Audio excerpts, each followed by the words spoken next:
fight to hold our heads up high and beat the drum to what we love. Risk the fall, or we have felt it all come crashing down from far above.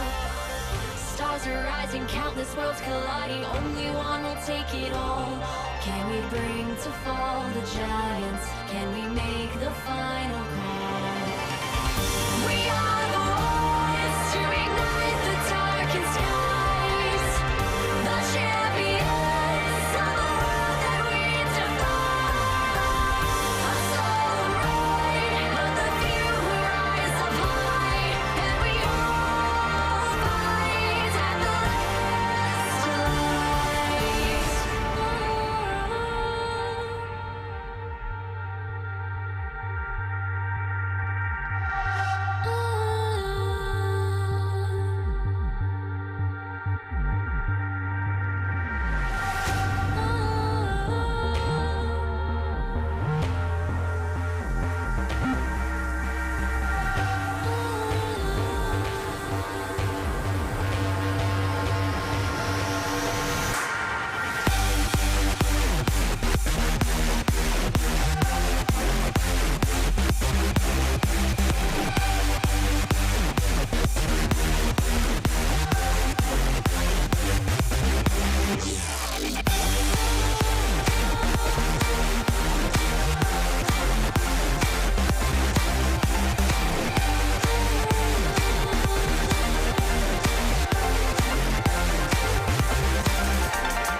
Welcome, ladies and gentlemen, and good evening. How are we all doing tonight? I'm very excited for the, it's the Raid Ireland Pro League. How are we doing?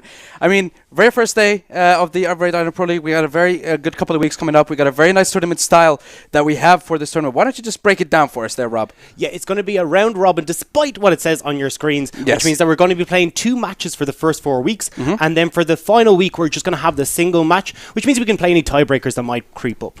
Yeah, exactly. And of course, with the top 4 teams, by the end of the 4th week, they will be jumping into the semi-finals, which will be played on February 28th, followed by the finals played on March 7th, rather. And if you guys didn't hear, there will be a viewing party over at Token, Ireland's only arcade bar, where if you show up, the first 30 people rather to show up on the night will get 1 free pint and 10 free tokens. Yeah, and even if you're not a big drinker, you're still more than welcome to come down. You can still avail of those 10 free tokens, and there'll also be free splash soft drinks on the night, so everyone should take part. I mean, I'm honestly just considering just leaving the cast and just going to the bar now and wait for my pint. Yeah, I really want to take part. They had Sunset Riders there one day, and that was serious nostalgia for me. I was pretty happy. I never tried that, though. How does it taste? What? Sunset Riders is a game. Oh. I like the way you just assume alcoholism when it comes to I mean, come on, it's you, Rob. It is you. It is true. But let's talk about the 2 matches that we have lined up this evening. First game is going to be Oof Brigade taking on Feeling Gaming. How are we looking at that? Yeah, I think this is going to be surprisingly close. We kind of were looking at the Feeling roster and feeling that they'd taken a step back realistically from what they were. They lost 2 of their big players, which are Goose and also Moo, who've stepped aside to other teams. And they've picked up a few here and there, but they're still going to struggle as they go into this game. If I'm not mistaken, the lineup that Feeling have at the moment, it's basically the old Azer Gaming lineup that we've seen before, isn't it? Yeah, exactly. So that's where I'm kind of tossing it up between, where it's not like you're getting a brand new set of players. These guys have played together before. They'll have that innate synergy there, which is quite hard to come across, particularly in the Irish scene, where we tend to have teams dropping and coming together on a more consistent basis rather than actually staying together. So having that there is something that's quite rare in that. So I want to give a little bit of owns to them because I think they'll be able to do quite well with that. Yeah, and meanwhile, they're going to be taking on Oof Brigade on the flip side, which I believe have the likes of Mr. Krepsley, the Oracle, and those guys. So what are we thinking about this matchup, basically? What are we looking at exactly? Because don't forget, we are playing on Tournament Realm, so we're playing on patch 8.1. So 8.2 is still not there, which is something I'm very excited about. Yeah, I think when we come over to that side, we've got some, like the meta suits, in particular Oracle in that bottom side of the map. He's always been this kind of tank player. He's consistently the Braum, the Tam, the Tarek. These are guys that he was playing even if it wasn't the meta. So having this now as the forefront is just going to be fantastic for them. So I wouldn't be surprised to see a few Braum bans targeted towards that lane. I think it would be great to get that off the board. Yeah. I was going to say make him uncomfortable, but realistically he's got so much there. Yeah. But looking across the board, I mean, I think they've got a lot. The only question mark I have is Mr. Krepsley, because I've heard rumors. Skarner. I've heard rumors of a Skarner in the top lane, which hasn't done too well in the solo queue aspect. Maybe it's just for 5s. Maybe that's I'm not caught up on the super meta that Krepsley has. Well, we'll have to wait and see. Maybe that Feeling Gaming are going to be banning it away and taking it away from Krepsley in the top lane. But finally, we are going to be jumping into the first pick and ban phase here of the night. Ladies and gentlemen, what are we expecting here? Because don't forget, because we're on 8.1, I assume the Relic Shield meta for both AD carries, the very, very slow kind of early game that we're looking at with everyone picking up stopwatch and stuff like that as well. So it's going to be a very slow game, I think. It does. It makes it into that slow game because it's... Where do you really pressure in that situation? I mean, you were talking about before the games, the Rise with the stopwatch ulti means it's near impossible to gank that guy after level 6. When you're looking towards the bot lane with that Relic Shield, we're actually seeing that tendency towards the later scaling AD carries. In particular, Kog'Maw is incredibly strong in this patch. Caitlyn has seen a resurgence as well, but a lot of these guys are really going to shine with this meta because it's so difficult to kill them. The fleet footwork, the Relic Shield stacks keeping you nice and topped up, which means that then it just garners that slow gameplay. And actually what I want to see if a lot of these guys start to tend towards even maybe the Unsealed Spellbook. That's what I was going to talk about. Yeah, exactly. It is on the 8.2 style, but it had seen some creeping in 8.1, particularly with the Sivir. And I want to see if this is something that they do want to go for, because there's no reason why they shouldn't be able to, but it's just a case of what do they feel most comfortable playing under. Yeah, exactly. And looking at the bans, Sejuani are taken away from the side of Feeling. We were talking about these bans actually for Sejuani and Jarvan because they were the most picked junglers within the first patch and within the first couple of weeks for like in the pro scene mainly. So I'm looking towards maybe a Jarvan ban from Brigade, or maybe they might get a chance to pick it up. Yeah, we were talking about it before. 86% ban rate for that pick ban rate for that Sejuani. 71% for Jarvan. With the Sejuani ban, wouldn't be surprised to see them try and pick that up straight away from Makeout. Or else, we were talking about the presence of this Braum. That's also a first pick worthy. Yeah. But I like to see these teams tend towards the mid lane. Yeah. Particularly if you can get that Ryze pick locked in. He does incredibly well into the Azir, able to build that Abyssal Mask as well, which means even the Cassiopeia pick, which used to be great into it, has just fallen away. You can't deal the damage you really need to take him out of the lane. And with the Unsealed Spellbook, he's got massive presence around the map, and it just makes it incredibly hard to deal with. But they're going to put the Shen into the priority seat instead. Can flex that, but I wouldn't be surprised to see that going towards Arcane Teddy in the bot lane. Yeah, I wouldn't be surprised either. But we all know that Mr. Krebsley, before his staple champions were either the Sion and the Shen, not Nocturne, rather Skarner. That's one that we were talking about before. So you're right, it could be a flex pick going towards Arcane Teddy in the bottom lane with Skarner picked up later. It is a possibility, and I'd love to see it actually. It most certainly could, and we'll have to see if they do decide to go towards that. We'll be looking at the Tristana on the opposite side. So even when we do see these super late scaling champions coming out, you can still see that their option for the Trist does do well, but it's kind of a little bit further down on the tier list. But it's still a great AD carry, can position quite well using the rocket jump to solidify advantages in these fights, and locking in the Zac as well. So tending towards a much more kind of the scare factor is what I like to see what you get with Zac. You need to have that vision control down, or he can just hop on you from anywhere. So this is going to force that safety and that earlier playstyle that we were talking about, where you don't really want to push too far because you don't know where Zac's really going to be. And in particular, when you're looking at these later scaling comps, that vision control can tend to waver, as neither team really wants to leave the lane and see if they can get that vision down. It's kind of the same scare factor that you can talk about when you're up against a Blitz or a Thresh in the bot lane. You know they have the hook, you know they have the flay, and you don't really want to go up there because you know that they're going to use it, so you're just scared most of the time to actually do anything in your lane. Exactly, but speaking of, we were talking about pressure that can come down. Miss Fortune going to be taken into that bottom lane instead. Incredibly strong on the 8.1 patch. This was, don't forget, before a lot of, like, there was some nerfs towards that champion with the Arcane Comet and that coming through, but can still do incredibly well. Yeah, that's a scary That's a very aggressive bot lane coming up from the side of Oof Brigade here. Yeah, most certainly. The damage that can come through with the double up from Miss Fortune, and as well being able to set that up so handily with the Alistar. And don't forget, the Make It Rain slows down enough that stun that comes through off the Alistar E is so easy to land as well. So this is actually going to be quite scary. And looking at it, Tristana, very short range, needs time to get that range to scale up. So she's going to be in range for pretty much everything that this Miss Fortune wants to do. And this, of course, for Miss Fortune, it's going to be Arcane Comet picked up, and you were talking about the fact that Make It Rain does get a little bit of a slow, so that kind of guarantees the Arcane Comet to land as well. Yeah, well, I think with the way that the 8.1 patch changed, wouldn't be surprised to see her go with Ares just to get that double up damage down as soon as possible, because that can really hurt, especially once you got 3 to 4 levels on that. You can be like chunking people for a third of their HP, and they won't even realize that it's coming. You think, oh cool, it's just an auto attack, until I'm like, oh, that was a big mistake. Mistakes that were made. Exactly. But mistakes were not made when you've got Braum taken away on the right-hand side. They're going to be looking to solidify a strong bot lane for themselves that can kind of deal with the Alistar pressure that's coming through as well. You're able to jump in front, have the Unbreakable there to ensure that any damage that Miss Fortune wants to follow up on, especially with that ultimate, is going to be blocked up by that shield. And now we're going to be looking towards a top lane ban coming through. The Nasus ban away from Krebsley is a weird one. That is true, they did pick up their top lane already. I feel like Feeling Gaming don't really like playing against anyone that uses Kleptomancy. They banned the Ezreal in the AD carry, they banned the Nasus, they just don't want to see that at all. Because of course in 8.1 before the nerfs came in, Kleptomancy was just on basically like a lot of the champions that you'd use, and everyone would basically just try and spam Ezreal, Nasus in top lane, GP, anything like that, just to stack money. Yeah, most certainly can do that. But we could also see maybe something more carry-orientated coming through in the top lane. We've seen the likes of Camille come back in. Fiora was doing quite well with that Kleptomancy in this patch as well. So that is something that is an option if they do decide to go with that. But we'll have to see what they decide is the best protocol. Vladimir going to be picked up, and that's a flex most certainly. We saw played a lot in the top lane, but could also be moved towards that mid if we start to see something a little bit funky come through. Particularly Zoe, who's still left open. Yeah, true. Zoe is actually out of... How has Zoe made it through? I'm very surprised that Zoe still made it through the first and second pick ban phase.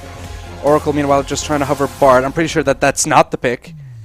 It probably won't be. I mean, I'd like to see him more certain. That's what I'm waiting for, the Jarvan. Now, what I've seen everywhere is everyone rather plays tank Jarvan. I want to see a full lethality Jarvan. I want to see someone get... Yeah, because it's so much fun. EQ, auto attack, and they're dead. I mean, you do have a point, but I think when you're looking at the team that's coming through, you're not really going to have an option to jump onto someone and get that lethality off. Tristana, quite safe, have to jump away. Yeah. Vladimir as well will have the pool to keep him nice and safe, but we are going to see the Azir locked in. So I like the composition that's coming out of UF Brigade. They've got their mid-game power spike coming through from the MF. They've got the global pressure with the Shen, and now they've got that security for the late game coming through from the Azir, which could pretty easily be picked up when you've got the likes of Jarvan and MF. That Cataclysm and the ultimate are just so devastating to play into. So looks like we've got confirmation now. Will be Vladimir going into the top lane with Talia going into the mid. So this is where it becomes a little bit more dangerous. We're just talking about the scaling that can come through off of this Azir, but he needs time to ramp up, and that's exactly what Talia stops. She has that Weaver's Wall to try and move in towards the bottom lane. In particular, I think that's where she'll be looking to do. You need to ease up this pressure from the Tristana. Yeah. Let her get to those later stages where she has those 3 items and can be the carry that you want her to be. But that's going to be incredibly to do against the MF. But if they can get that pressure from the mid lane, open that up and make sure that she can play a safe game, particularly with the Relic Shield, and just start to farm up. Get maybe even a cull. I wouldn't be surprised if they go towards that. I mean, the game's going to go that long anyway, so you might as well. Exactly. We haven't seen many games fall short of the 35-40 minute mark, which is incredibly long when you're looking at League of Legends. But this is a much more snowbally comp coming through from UF Brigade. So if they get an early game advantage, that is something that they could definitely look to do. If there is Baron, or not even Baron, sorry, an early Dragon, Infernal Mountain, this could be objectives that they try to force the Field and Gaming roster to come in and play against that. Now, you keep talking about very long games, 40-50 minute, but I remember one of the longest games, if not the longest game right now. I really want to mention it. I think it's SKT versus Jin Air, wasn't it? That was 86 or 89? I think it got to 90 minutes. That's it 90 minutes. It was Sivir Azir, and the wave clear just meant that game kept going and going and going. I think it was like 1,500 CS on the Sivir as well. Yeah. It's like, guys, I mean, really? Dinner time? No? No? Okay. Yeah, that was... I love the way that this guy with the second most CS ever was actually in that game as well, just because they went so goddamn long. But we'll be looking more at this game. I don't think we're going to have that same wave clear coming through. You'd be surprised. Well, looking at the game, yes, they have the Azir. The MF can be okay, but with the way that they're looking to play on the side of Phelan, they're going to be looking more towards that vision denial. Make sure that they can utilize the Zac, have the Tristana follow up quite effectively, and I think they'll be looking for a different gameplay rather than just shoving in towards those towers. Yes, they do have a siege style, but I think that they'll be work wonders if they can try and force them out of their base and utilize Zac a little bit more. Yeah, exactly, because that's the kind of thing that they actually need to do, because if you allow someone like the Jarvan to kind of engage on you, followed up by the Alistar, that's a lot of CC and just paves the way for the Misfortune ultimate, just kind of cleave through everyone. Of course, you still have the Braum disengage with the ultimate, you have the Unbreakable Will, or Wall rather. I'm going to go with that one. Actually, no, that's Alistar. I'm getting everything mixed up tonight. But yeah, I'm very excited to see. We're going to be jumping into the first game of the Raid Ireland Pro League. Ladies and gentlemen, how are you looking? I think it's going to be quite close. You're kind of looking at the snowball potential coming through on one side versus a more controlled game on the other. And it's a case as to whether Phelan are able to play that game. And so far, they haven't quite been able to, but I think they've got a good setup coming through. We're already talking about the synergy that they have there. These guys have played together, so you'll be looking towards that bottom and jungle synergy to get that vision control down, which should mean that they can put a lot of pressure, in particular towards this mid lane, try and see if they can put this Azir in his place and make sure that he doesn't reach that late game point before the Tristana does. Yeah, exactly. Lots of plays to be made. Now, of course, the first things that we want to focus on is the early jungle pressure, and I really want to see what the runes that everyone really took here. Is everyone going to be going with the regular stopwatch and then Relic Shield for the start for the bot? I really just want something else though. I know, but it's always going to be. I mean, every game that I've seen cast on 8.1 or 8.2, there's at least 3 to 4 stopwatches, and that's only increased as time went on. So something has to change. I know, but at least we get a nice little jingle every time it goes off. Do we actually? Just ring. Well, I mean, it basically just sounds like a Zhonya's, doesn't it though? I know, yeah. It does. Yeah. Lasts as long as it's Zhonya's, so you can get it for free.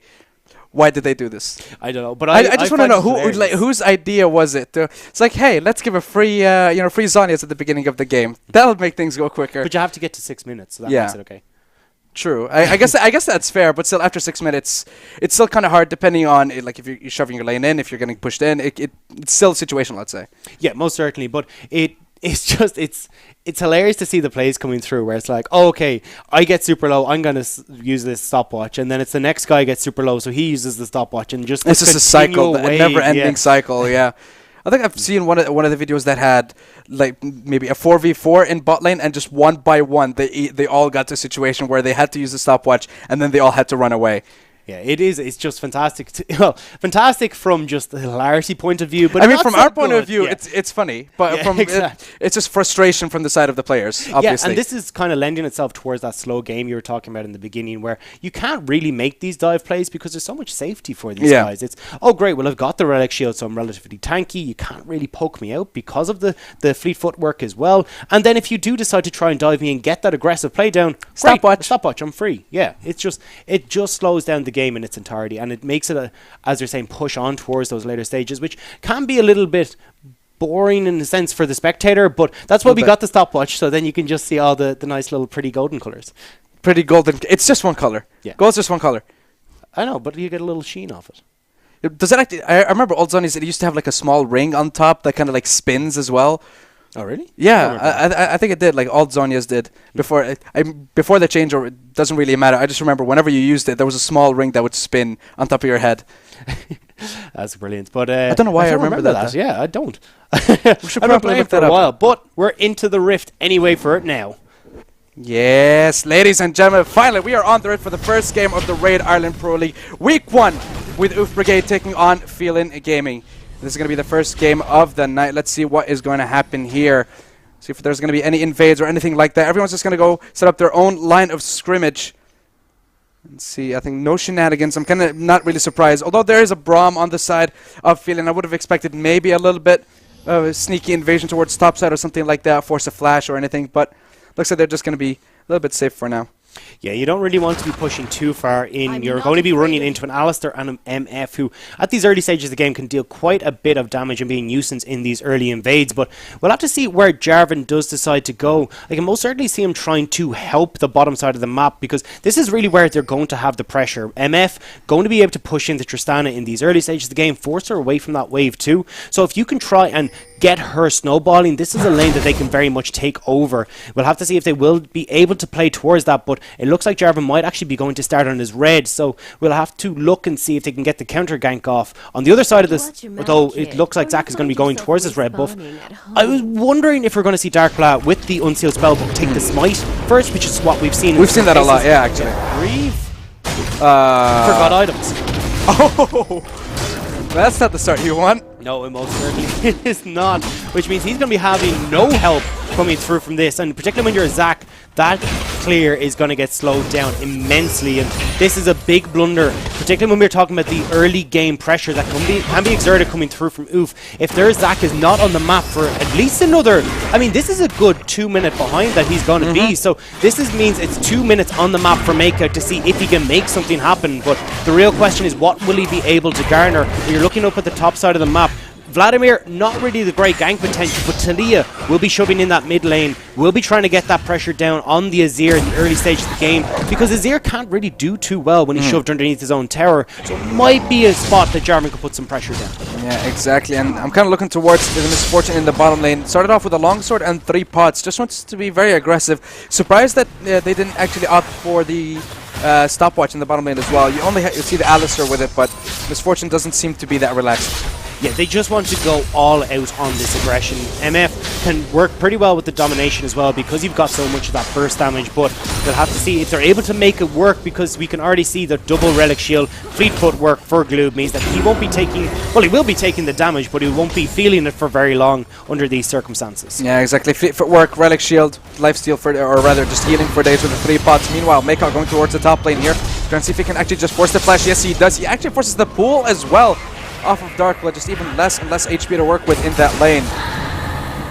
Yeah, he won't be too worried though, will be able to sustain that back up, so unless there's a counter gank about to happen, they won't be able to really solidify anything through that, and it's a nice little kind of love tap to keep the pressure off of Crepsley, but you can see already, because he wasn't able to really pick up much of the farm during that gank, it's all for naught, and that's why I'd like to see them put pressure elsewhere on the map. This Vladimir isn't really going, yes, you burnt the flash, but you're not really going to be able to do very much even with that flash gone. Exactly, because there's always going to be the pool available there for you.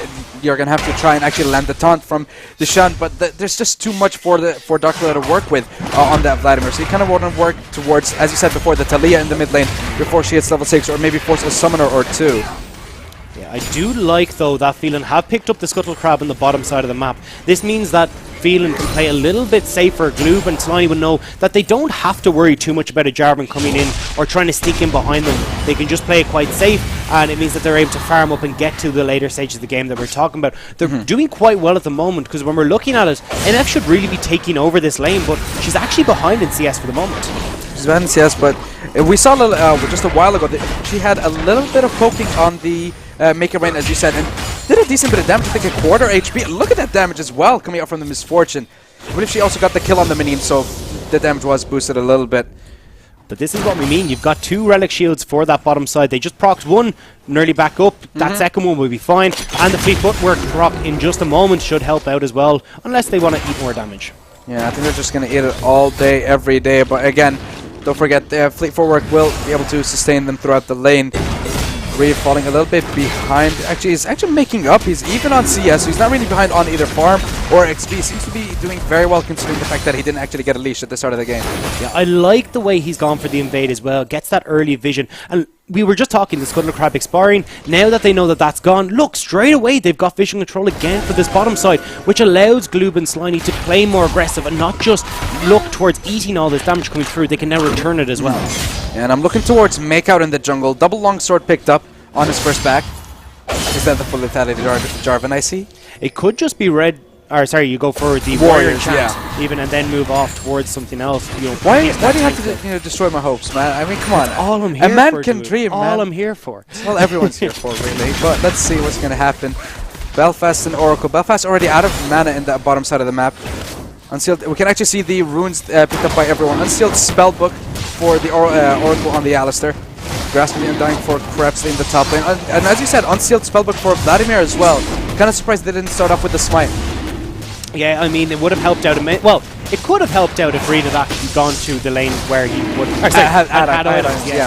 But what is quite phenomenal here is are you gonna make it out of there? Yeah, no? Oracle will be able to move across, so we'll be able to smell something's up, but realistically they should have been able to know this was happening beforehand. They have vision control there, they saw the Jarvan move up, they know he has to be on that side of the map, because they never saw him exit on the ward in that brush at the top backside of red. So this is just feeling, yes, you've got the vision control, but you have to utilize that information, and right now they're not using it strategically to think, okay, Jarvan has his items, has gone for the longsword, he can take this dragon without any real harm.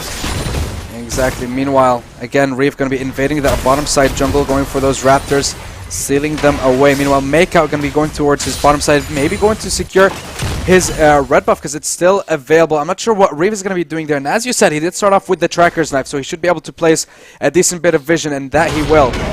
Oh, he's going to get knocked off. Actually, not going to be able to fly away. Reeve's going to be forced back with the soldiers coming from the Azir. He's going to get knocked back going into his basket as well. But will he actually get secured? Yes, he will. And Makeout will secure first blood for UF Brigade. But are they done? Here comes Slyly and Gloob. I think just a little bit late to the crime scene here where Reeve is just blobs everywhere on the Rift. And looks like, yes, I see a serrated Dirk on the Jarvan. And that could be lethality Jarvan coming out. Yeah, most certainly could. But we got to put question marks over Reeve. Not sure why he's continuously going into this bottom side jungle. Yes, it was good to get the vision control down initially, but you know that there's not really, like, yes, you're trying to get vision on the red, but you're not going to be able to steal it. Right now, everything is going in favor of UF Brigade. This is the point where they're strongest. You just need to scale, take it easy, just worry about vision control and not stealing anything. I'm just going to get a quick replay here. Oracle instantly just gets the knock up, and this is CC after CC when... I mean, death is the best form of CC, and they surely got him there. Yeah, it was just miscommunication. They should have known that Oracle was missing. There's no reason to push up that far, particularly go that far into the brush. You can just walk up to the edge of red. You don't need to push in towards that brush at all. Like, they could have made it out safely, but ends up being a misplay, giving over the first blood as well. So, as you're saying, Jarvan has secured that one for himself. Has got this red Dirk. Could actually be in danger. The knockups there, and the ultimate coming up from Darkblood as well. But Krebsley, will you be able to survive? The Ignite is there. He's going to be forced to flash, but no, it's not enough. Darkblood forces as well. Actually uses his own flash to follow up and secures the kill. 1-4-1 here. Meanwhile, Makeout's farming his own jungle, but the aggression finally coming out from Reeve, showing some sort of life in this game. Yeah, and it's he's got to do that if he wants to make up for the misstep there, and has secured it. And what's also interesting is that, yes, Reeve did get cut out, but he is the one putting the most pressure down. And we're looking at this Jarvan who's gone for this lethality style build. He needs to be the one putting the pressure down in the early game, but right now he's not really been able to do that. The only kill that they were able to secure is in their own jungle because of a misstep, rather than the good play coming out from Makeout. Yeah, exactly. Oracle, followed by Arcane Teddy going towards that bottom side here. Iceline and Gloob might be in danger. The rocket jumps there. Oracle with a very questionable, I don't even know, pulverize. He was just frustration. I'm going to go with frustration over there. Yeah, it can be a little bit... it can mess you up essentially if you end up getting hit by that Winter's Bite just because of the slow, particularly when you've kind of got that muscle memory down with the headbutt pulverize combo. If you end up not being in range for the headbutt when you think you are, it can end up looking a little bit like you just got mad and slammed the ground, which is what we saw there. But we'll be fine, just taking a few love taps on his way out. But but a perfectly timed rocket jump actually by Gloob will get him out of there. Makeout is going to be jumping in with the Cataclysm and secures the kill, and Selene forced to flash away.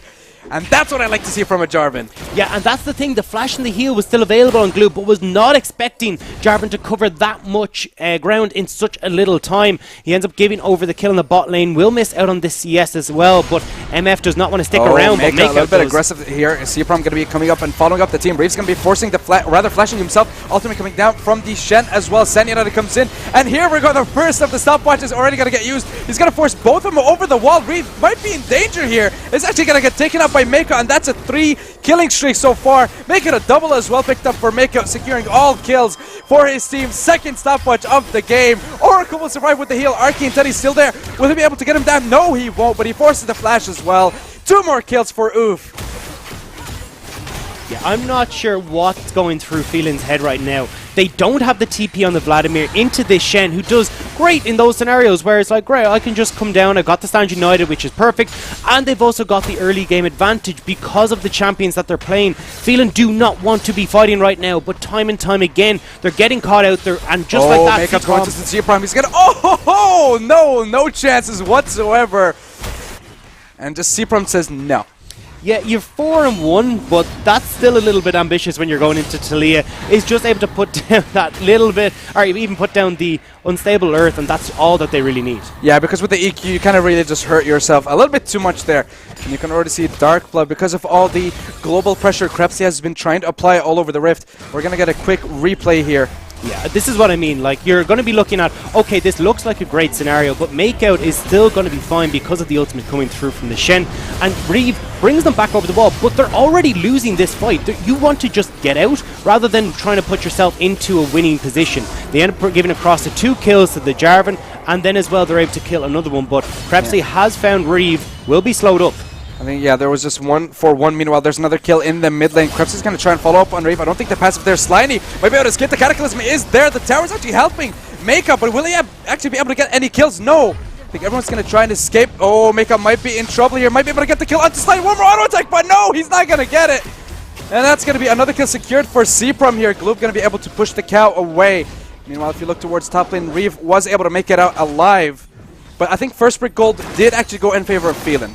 Yeah, it does, and the cavalry has arrived for Oof as well in the mid lane, which means that the rest of Phelan are running back to the base, trying to heal up and see if they can protect this mid lane tower. Cloud Drake has just spawned, which doesn't really benefit either team particularly much, so I doubt we'll see much in the way of scrapping around that, but most certainly both teams will be looking towards this Rift Herald. Phelan looking more to prevent Oof Gaming from getting that, and Oof will most certainly want to pick that one up for themselves, ensure that they can put the pressure down with the MF underneath the tower, and then they can secure it with the Rift Herald. Yeah, exactly, but it looks like they have sent Gloob up towards that top side here, but we're going to get a quick replay of the first tower goal going over. Yeah, you can see he gets taunted up underneath the tower. They do still manage to get it, but this is just going to be Darkblatt ends up falling just before he manages to get the heal back up. Didn't have the ultimate available either, so there was no real way for him to stay alive in that scenario to sustain up. So well played coming through from Krepsi, but it will be the tower going down, and then he was so close in the mid lane to picking that up. Gloob ends up getting the buster shot to keep his team safe. And here, Sliney looks like it could be in trouble, but it's not enough. With the Ares proc coming through as well, he's able to take him down pretty quickly. Not even close. Sliney just walking it off as he usually does. Let's see, Makeout giving away the blue buff to Arcane Teddy in the mid lane. And still surprised the fact that Oracle and Belfast are still towards that bottom side of the map when top lane turret has already been secured. Because you're going to be seeing Gloob maybe and Slimy going towards the top lane, but looks like they're just going to run it down mid and get another turret here. Yeah, they are going to be able to pick up this turret, and this is the thing, when you keep your bot lane down there after you've already seen the rotations come through, it's going to be too little too late. They're now starting to move back towards base, but this just gives free farm over to Darkblatt. Now that the mid lane turret's gone down as well, they can just push up towards this Rift Herald, which is, as we're saying, fantastic for them because they're just stopping these guys. They're stopping Oof from getting that late, well, not the late game skilling, but the early game advantage for themselves through that terror progression. Yeah, you can already see actually a TP come down from Darkblatt as well, just to try and pressure everyone off here. And looks like the Herald will be secured for the side of Phelan. They did have a rough first couple of minutes into this game, but they seem to be pulling together, getting a couple of kills across the Rift, getting themselves the Rift Herald as well. So they should be able to get maybe another turret towards the bottom lane or just break a tier 2 down in mid lane. Yeah, I'm kind of questioning the TP coming through from Darkblatt though. He wasn't really needed in that scenario, and he could be putting pressure on that bottom lane turret right now, which, as you're saying, the last remaining structure. You're seeing the MF go down there once again, which means that in that scenario, you can actually just 3-man down mid, put down the Rift Herald, and take that tower incredibly quick. Tristana has that zeal there. She'll end up putting a lot of damage down with the E as well. The charge will obliterate that alongside the Rift Herald, but looks like they're just going to try and answer for the bottom lane right now, ensure they're not losing more towers. Yeah, exactly. They're going to be sending Gloob to defend up against Belfast and Oracle. The Cloud Drake is still available. There's no TP on Darkblaze. He's going to be heading towards that top lane. Looking towards, it's actually, yeah, Reeve is going to be the one who picked up the Rift Herald, so wherever he goes, the Rift Herald will follow. The ultimate's available for CPROM as well, so if there's any play to be made towards the bottom side, they will have everything they need, bar the Vladimir from top lane. Yeah, they are hovering around this bot lane now. I'm not the biggest fan of using it here, though. I'd rather see them try and put some pressure down on either that mid lane or top lane to get the tier 2s, but they should in general be able to just push in this wave if they want, get Reeve to pop down alongside the Weaver's Wall from the Taliyah, and this is where you're going to see the Azir start to struggle in this matchup, because he's got to play that little bit further back and Taliyah can shove in that wave pretty far. This is where her Weaver's Wall becomes even more of a nuisance to deal with. She's got so much map pressure right now, because by the time you shove that wave back in, she can be the entire way over the opposite side of the map. Yeah, exactly. And even so, if you look towards Krebsy, you're talking about the global pressure, the semi-global pressure that CPROM can actually apply with the Weaver's Wall. If Krebsy keeps pushing and pushing further and further, he could get separated and forced to use his ultimate just to get out of there, or forced to flash as well. So if they want to make plays, bottom lane isn't really the only one for the side of Phelan. They can make plays wherever they want using the Weaver's Wall from Taliyah. Yeah, and I kind of got to look at the early stages of the game, which is where Oof should have been making the impact. Yes, they ended up with 4 kills on the Jarvan, but that was more from, as we were saying, sloppy play coming through from Phelan. Yeah. Now that Phelan have kind of tightened their ranks, but as I say, another play here. Gloob's going to get pushed, actually going to push Oracle away, but instead they're going to take Iceland as a consolation prize, maybe, but no. It's just going to be jumping away here. Just removing all kinds of pressure from this from the bottom side. Reeve is actually here as well. He might be looking towards unleashing the Rift Herald onto the Rift. But Arcane Teddy and Makeout are there. They're looking for an engage. The Moo is actually going to be jumping in here. The couch jumps in, gets a couple of knockups. Going to be able to force everyone back. Gloom still on the backline, dealing a decent bit of damage. Finally going to try an auto attack. But no, the soldiers are there. Here comes the bullet time. But he's going to get some of the concussive blows. They're going to be able to secure 1 kill. Yes, they will. Sliny is finally down. The Misfortune is still alive though, and Gloom going to be able to take down Jarvan. Actually, no, it's going to get secured by the Taliyah. Oracle barely has any HP. CPROM going to pick it up. That's a double kill. Over to the Taliyah. Gloom is still alive. The taunt flash doesn't land, but Krebsy still secures the kill. CPROM that has a triple kill. Penta? Could he actually get a penta? No, the quadra at least. He's going to try and chase down Krebsy and try and push him away the red buff. Oh, come on now. Don't break my heart. Go after him, Krebsy. Get him. Oh, the taunt's not there. The flash not available as well. CPROM still in 1v2. Oh, he gets 4. That's a quadra kill for the CPROM on that Taliyah.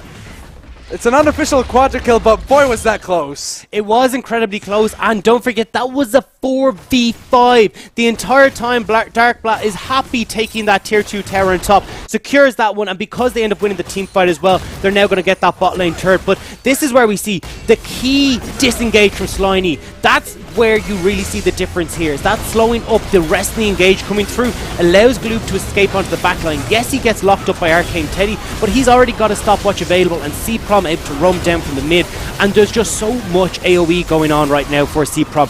Second time we've seen Jarvan moving over the E coming through from CPROM as well, means that he gets taken out incredibly quickly, and fantastic play here, but also greed coming out from the side of Oof. They should have just backed up. They knew that Vladimir was there. They had to get back and defend that tower. Instead, it's a great play coming through from CPROM to delay them as long as possible. And as you're saying, the unofficial Quadra coming through from him as well means that CPROM is an absolute monster and is going to be incredibly scary to deal with in these 4v1 split pushing pressures.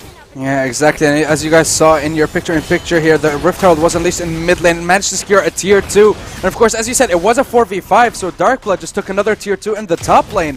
And that's 5 turrets out of the 6 outside of the base here for the side of Oof, so they're under immense pressure at the moment. And while I was looking at the replay, I'm not sure if that's actually possible. Makeout used Cataclysm, and I'm not sure if it actually moved the Misfortune and stopped the bullet time, or whether it was Belfast on his own who just moved and stopped bullet time. Because the ultimate from Icelander was already used. There was no ultimate from Gloob as well that was already used to push Oracle away before the engage even happened. And Reeve already had the slingshot and his ultimate used as well. So was it just a decision on his own to move, or did the Cataclysm move him? I think it was a little bit of both. I think the Cataclysm can move you, but I think he got stunned up as well in that scenario, which is just means that there's nothing you can do. It's going to be stopped, and it also meant that there was just enough time for Tristana to get that stopwatch off, which meant that she was able to stay safe. Looking at the rapid fire cannon built on her, not quite up towards that infinity hedge, which means she still needs a little bit more time to scale. But look at this Taliyah, 6-1 after that play in the bottom lane. She can just carry her the entire way until she hits that late game, and then you're perfectly fine. You've got a 6-item Tristana versus the MF, who's only got the Yomu's Ghostblade right now. She hasn't really hit her stride in this game. And yes, we were talking about the combo that come through with the Jarvan, with Oracle, with Belfast, but it hasn't really come to fruition. They haven't found the fights that they need. They haven't found the engages that they need. And the early game is starting to slip further and further from their grasp as we hit the late game points. Yeah, exactly, Mr. Krebs. They might be getting a little bit too aggressive here on Darkblood. The flash was already used because of the Alistar before, so Darkblood not being able to just follow up and secure the kill just yet.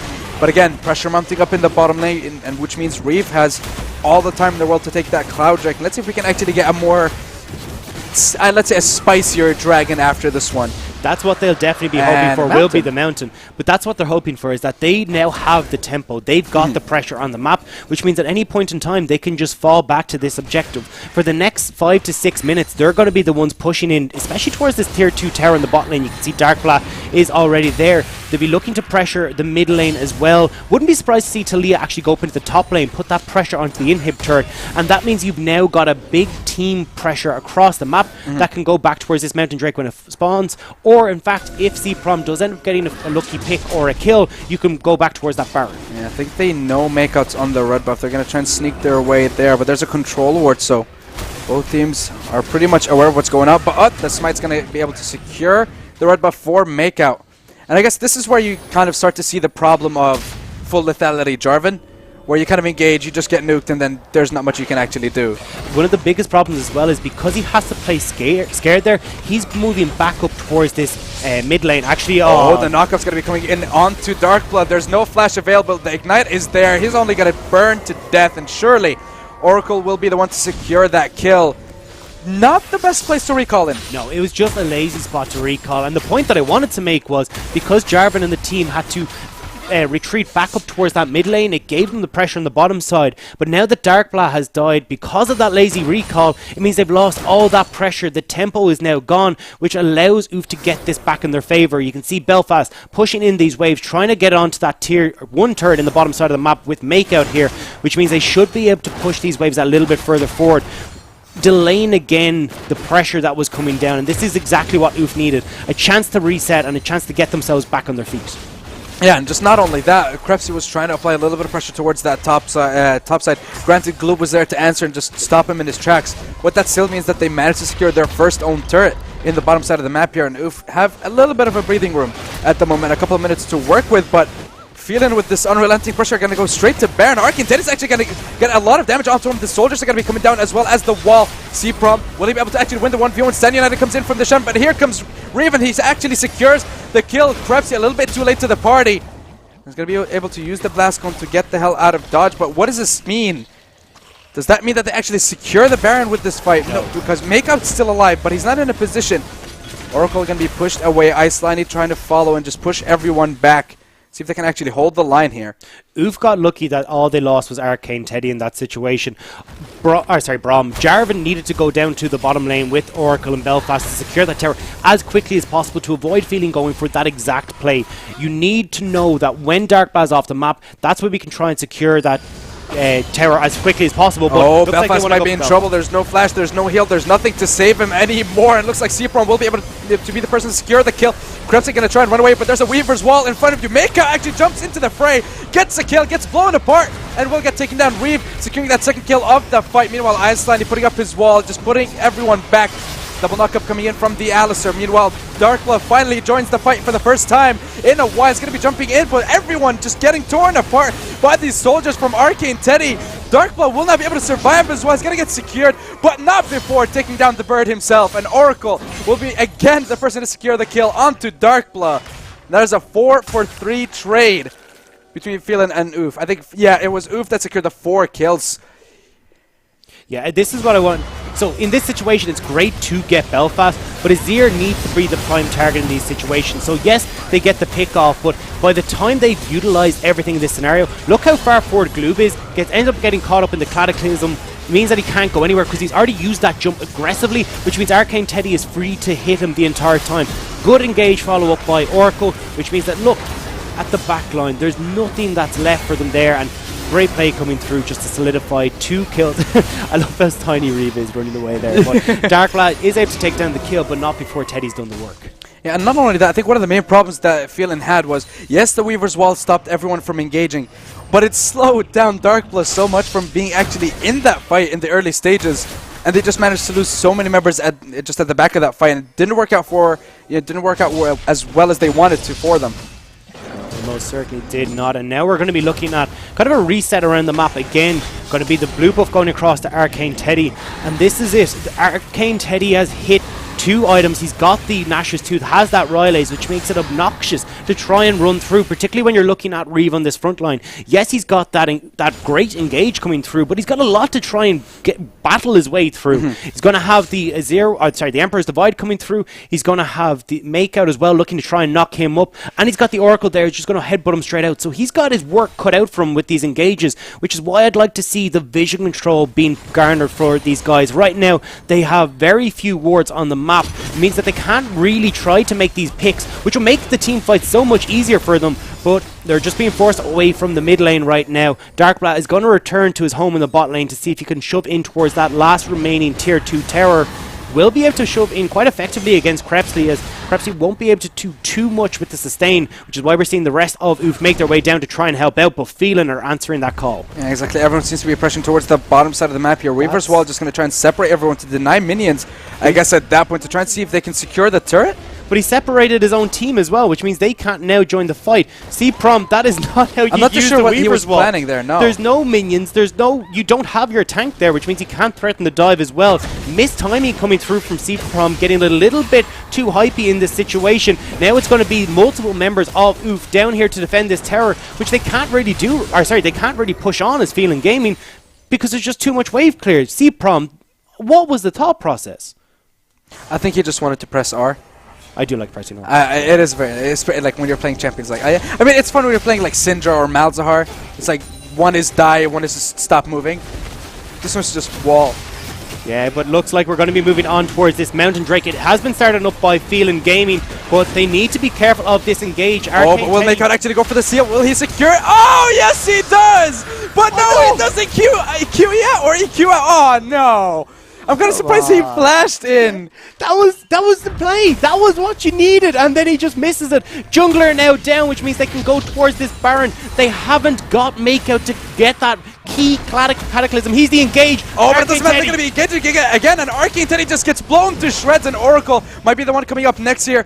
But it looks like Gloop's just going to try and push him away, but there's no mid laner, there's no jungler for the side of Oof. This is definitely going to be Baron for Phelan. Yeah, there's no hope for them to right now to get in towards this. You can already see the recalls are coming through. They know they've lost this objective, and Phelan have cracked open the Baron, and this is just fantastic for the Makeout.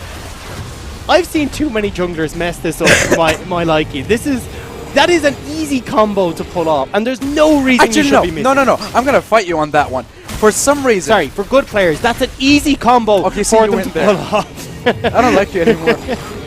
But this is really, like, this is something that should be ingrained into you, and unfortunately it's just not enough. Great call coming through from Reeve, able to jump onto Arcane Teddy, and he didn't stand a chance. Had the Emperor's Divide available, but it's just popping over that wall, and that was where we were talking about that vision to Nall coming in key. Didn't know where he was and pays the price. You know what my favorite part about this game is? Both AD carries still don't have any kills. Yeah. That's kind of sad. I mean, it is a late game scaling coming through, at least on the side of Phelan. So but Tristana it will be looks happy like later Iceleine on. is in a little bit of a danger here. Where's He does have flash though. He will be able to flash over the wall if he wanted to. See, he's showing Mecha how to escape, like from the Dragon Pit, I think. Or Yeah, like how to Arcane- make a play, but it doesn't even matter. Arcane Teddy gonna be forced to flash, but no, he's gonna get knocked back as well. Actually, Cprom might be able to get the kill, but no. Bullet time comes in only onto one, but 3 people knocked up by Reeves. Let's bounce. Will they ever, oh, what is the damage coming out from Cprom? He just blows them up. That's a double, make it a triple. Will he get the quadra though, or the penta even? Gonna be able to secure the kill. Yes, he doesn't. That's a quadra kill. Where is Mecha? Weaver's Where wall. is the He has penta? the Weaver's wall. He has Get the in there, Weaver's wall. Come Cprom. on. But No. Just Run make a back to recall. base. Not going to be able to get it, but they will most certainly be able to crack open the base here. Taking down this inhib will be the next port of call. And right now, you're looking at Oof falling apart under the late game pressure that's coming through. They have the Azir, but it's just that little bit too They far could still forward. get the penta aggression. in like 5 seconds if they wanted to. Come on, Mecha. Yeah, but they're looking for the base instead. 1 Nexus turret falls, 2 Nexus turret falls. The Weaver's wall Mecha's is gonna be separated jumping them. in. Oh no, it's not even gonna be able to get the kill. But Glue flashes over, gets stuck in the wall. Lesser, it still isn't secured, and there it is, finally gonna be falling. Looks like the Nexus is the last thing standing between Phelan and their first win in the first week here of Raid Ireland Pro League. And no, they're just gonna back off. Yeah, they're going to be forced to back away. Oh, Glue but has Orca gone gonna be down. jumping in. He is tempted. He wants to go for that pulverize. He wants to get the knockup. Mega's gonna be jumping in. The Cataclysm is there. The heal is there for Cprom. He will not be able to make it out alive though, and Reeve will be the last member alive for the side of Phelan, and everything's just tossing and turning up in the air. And Reeve finally gonna be able to slingshot out of there. And the game is not over yet with an 11,000 gold lead for Phelan. Yes, Sliney is able to escape out of this one, able to rejoin his team, but kind of got to question why he's going to be in there for the moment as well. Like, he doesn't have the team in place, but by the time Cprom arrives, Sliney has escaped and Arcane Teddy has taken a step too far forward. Reeve able to solidify the kill there, and look how long he holds on to this, just so that he can separate Arcane Teddy from the team at the right time. It means that they can shut him down, and as you were saying, Cprom is disgusting right now. This Talia pick, we were questioning why they didn't go with the Rise. This is why. That's why. 2 quadra kills this game. Incredible roaming, and incredible just sense of where he should be on the map. Apart from that one misplay with the ulti. I'm going to take that one. But we can forgive him So right basically now. we're giving him an A+. No S. Just because No, of we that give him the misplay. S minus so we can't get the level 7. Yes, That's the okay, idea. I like that. I like that. That's a little dirtier. Okay. I like the way you think, Rob. But we will be moving back in towards this mid lane now, making sure that they can escort these minions in towards the base, dragging members of Oof into the mid lane. Now they're going to be looking towards this top lane tower as well. The minion wave is not really in their favor, and I'm not sure why they're moving as a 5-man. We've seen already the pressure Darkpath can exert when he's put on that tier 2 tower on the bottom side of the map. Not going to be looking for that right now though. They just want to see if they can take these big 5-man fights. Azir is the target in question for them. The real question though is, will they be able to get onto him? Let's see if they manage to in the first place here. Everyone from the side of Oof just has to stay in base. I think there's only the Nexus standing at this point. Meanwhile, an open inhibitor towards the top side of the map here, but there is an Azir turret to try and defend. And of course there should be the wave clear. They don't have Baron anymore, so they should be able to defend that top side unless they decide to go for a fight, which is what Oracle seems to be doing at this point.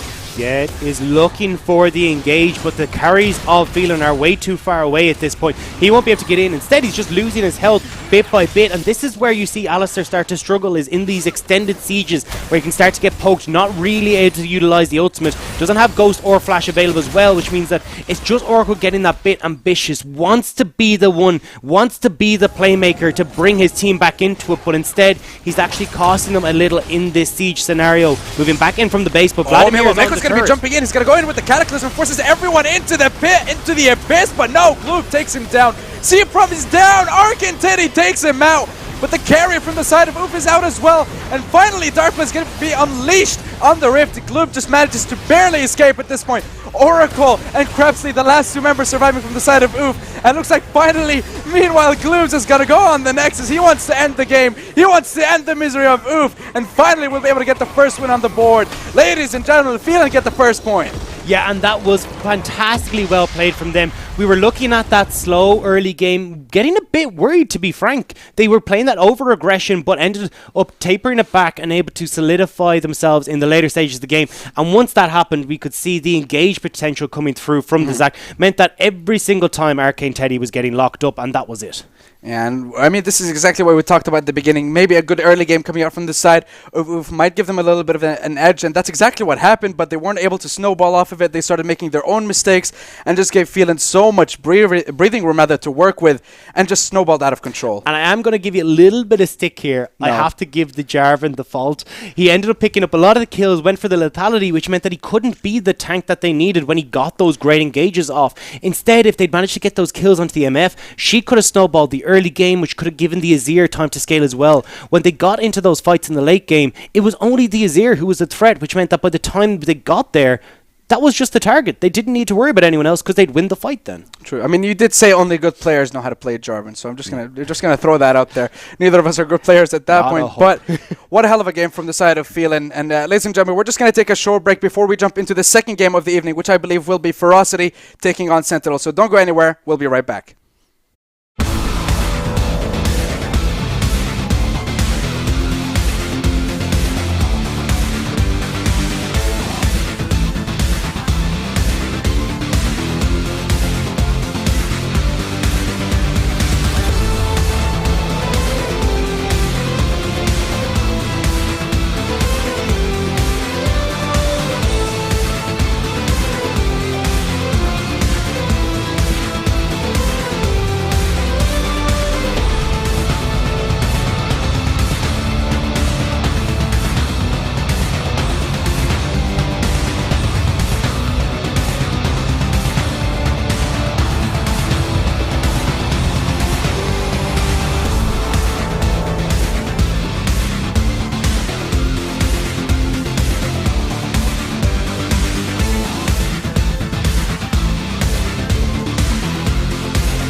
Starvin'? Then get Marvin. Order takeaway online from the Marvin app. You will find exclusive deals from your favorite local restaurants. Search, order, and get it delivered right to your door. Get the app now and get more with Marvin.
Welcome back, ladies and gentlemen, as we're going to be jumping into the second game here of the first week of the Raid Ireland Pro League between Ferocity Esports and Sentinel Gaming. After a whopping first game coming out from the side of Phelan, they managed to take down Oof Brigade in their first game, and they managed to get themselves the first win on the board. What a hell of a game rather that we saw from the side of Phelan. But what are we looking towards for the side of Ferocity here? Look, this is going to be amazing. I'm looking forward to this game so much. Two of kind of the titans that we've seen for quite a while in the League of Legends scene in Ireland, and I'm excited to see these guys face off against each other. Yeah, because I mean, they're basically the reigning kings in the Irish scene, aren't they? Yeah. With the sub, of course, coming in from the side, from the top lane, Zizzle not being able to play because, of course, this tournament is open to residents in Ireland and Northern Ireland.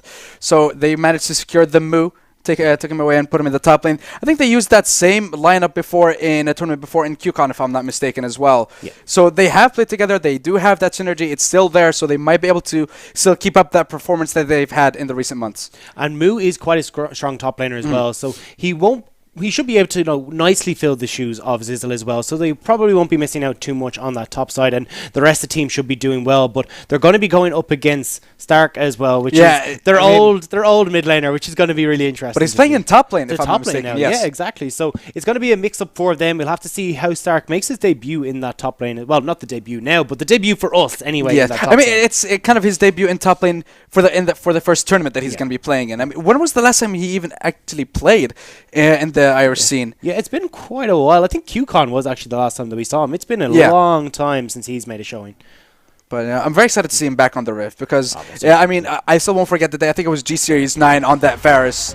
That was just disgusting, the amount of times he just blind queued people and just got so many kills. But we're finally going to be jumping into the game here. Sentinel are going to be the first to ban. They are on blue side for this game, and Kog'Maw instantly taken away. And I just know you don't want to give Voina Kog'Maw. No, you most certainly do not. Voina, an incredibly strong AD carry, and if he gets onto any of these late scaling champions, he will have zero problem closing this game out and solidifying the win for Ferocity Esports. We're going to see the Tam Kench on the other side banned away, the Ornn and the Shen banned too. I want to see Ornn though. I know, you look. It's because he's still unstoppable. The Dream is still alive for a bit. And that is why he's been stopped in the ban phase. So that's just me.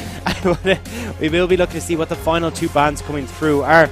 Could end up seeing more pressure going towards that top lane, and I know Stark does play Gangplank because Stark plays everything.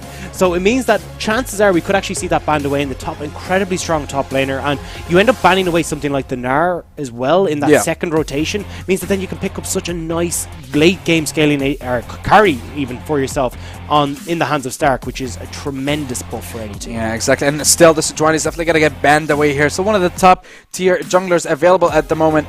Looks like, let's see if Ferocity will respond in kind with a Jarvan, but looks like no, they're going to be taking the Malzahar away from Scott in the mid lane. So the likes of Azir, Ryze, they're still available to be picked up here for either these teams. That either signals, I think it'll be the Azir, but they could also go with the Zoe. Malzahar does quite well into Zoe and kind of is considered that counter pick. But with that banned off the table, they might feel like they want to try that out. Does work very well in these siege scenarios, which Sentinel could try to set up for, but it's very hard to out macro a team like Ferocity. It is indeed, and Braum going to be the first pick up here for the side of Sentinel. See what Ferocity are going to respond with here. They could go with an AD carry jungler or top lane jungler as they usually would, because you don't really want to take or have a lot of junglers taken away in the second phase here. But actually, I forgot that Kalista was in 8.1 or still from the beginning one of the highest pick ban champions across multiple pro scenes like the LCK, the NALCS, EU LCS, just all of them really. Kalista was always either banned or picked up. I think she was picked up once or twice in the NALCS previously. Yeah, and that's just because of the early game pressure that she can put down. Particularly when, as we were saying before, late game carries is the name of the game, but Kalista goes not today and just puts so much damage down. It becomes incredibly difficult to deal with, especially if you're looking at the likes of, the Varus and the Kog'Maw. Yes, Kog'Maw's banned, but when you're trying to play in a lane versus Kalista, you don't have the escapes there, and she's just jumping on you consistently, where she has that Ren to make sure that the minions are going down to continue that pressure. It becomes incredibly difficult to deal with. They will be looking towards the Tristana to make sure that they're able to deal with that pressure coming through in the bot lane, and with the Jarvan picked up as well, we're going to be looking down the tier list. I think Sentinel want to secure a decent jungler here, maybe the likes of the Zac, which we saw in the last game, but actually going to be going for the Gragas. But I'm glad to see that they did pick up some sort of jungler, because leaving that to the second ban phase where you're now looking at quite a few junglers down the list, you really don't want to be in that situation. They're definitely not going to pick up Ashe, that's what I know, but Blaze might want to pick up the Taric for himself. Thresh is available. We all know he loves to play that Thresh. But Kalista, I know that they're talking about nerfing her within the next patch or two as well. I think it's lined up for 8.3 maybe. They're nerfing her range from 550, I believe, which is what it is now, to 500, which is basically the lowest range any AD carry has. Yeah, that would be really tough to deal with, but just looking at the Taric in this game, I kind of like the way that they picked that up, because when you're looking at what the potential is coming through, you're going to have the Jarvan going forward. The Kalista is incredibly low range as well, so having that invulnerability available at these early stages of the fight, where they're able to pick off maybe 1-2 members of Sentinel Gaming, would give them a lot of safety, which will be great, particularly if they're in the driving seat. It can just push the pedal to the metal and carry home the win. We're going to be looking though at the bans coming through, and mid lane is going to be the focus coming through for Sentinel. The Azir is going to be banned away. Could end up seeing maybe the Zoe banned away, the Ryze as well, if they want to make sure that Ferocity don't pick up anything like that. We're actually going to be the Ziggs banned away from Scott, his second most played champ this season. For Howl? No, for Scott. Oh, yeah, wrong side. Yeah, but Zoe's actually going to get banned away this time. No one going to be able to pick her up. Ryze is still available if Hal wants to go. Zed, Talon, he loves to play those assassins, so I'm thinking maybe he wants to go for something like the Zed or the LeBlanc even, something he could pick up here. But looks like he's going to go for something safe. Just full on protect the AD carry. Yeah, this is all the eggs in the Voina basket right now. They need this guy to carry, and this is where we're going to see XJ can camp a lane incredibly well, and it's going to be down in the bot lane helping Voina and Blaze out. So Domo and Newt are going to have to play this very safe. Does have the Braum to help out, which can be quite safe, and you've got the Tristana there as well for the rocket jump to safety, but it's still going to be quite difficult to deal with. You've got one knock-up coming through from the Jarvan, almost an instant stun off the Dazzle as well, which makes it an incredibly ferocious combo to play against. Yeah, exactly. And we're talking about the Galio pick. It could be played in the mid lane, could be played in the top lane, so it's still flexed at this point. We're not too sure where it's going to go, but we will find out soon enough. Let's see, what is something that you want to pick up here? But oh, Moo going to be picking up Gangplank. I'm loving this. Yeah, this is fantastic, especially when you've got the Galio in the mid lane. Yeah. We were talking about how Relic Shield slows down the game. Galio does exactly the same thing. By having that pressure in the mid lane, you can then roam either side to keep your players safe, and it's just so difficult to knock this guy out of lane. Like, an Orianna will not have the damage to take him down once he ends up getting that Abyssal Mask. He sets up ganks incredibly well too, which means that if they do decide to go for the 3 to 4 man roam in the bottom lane, they have that pressure as well. It's just, it opens up so much in the sense of macro play and global pressure coming through.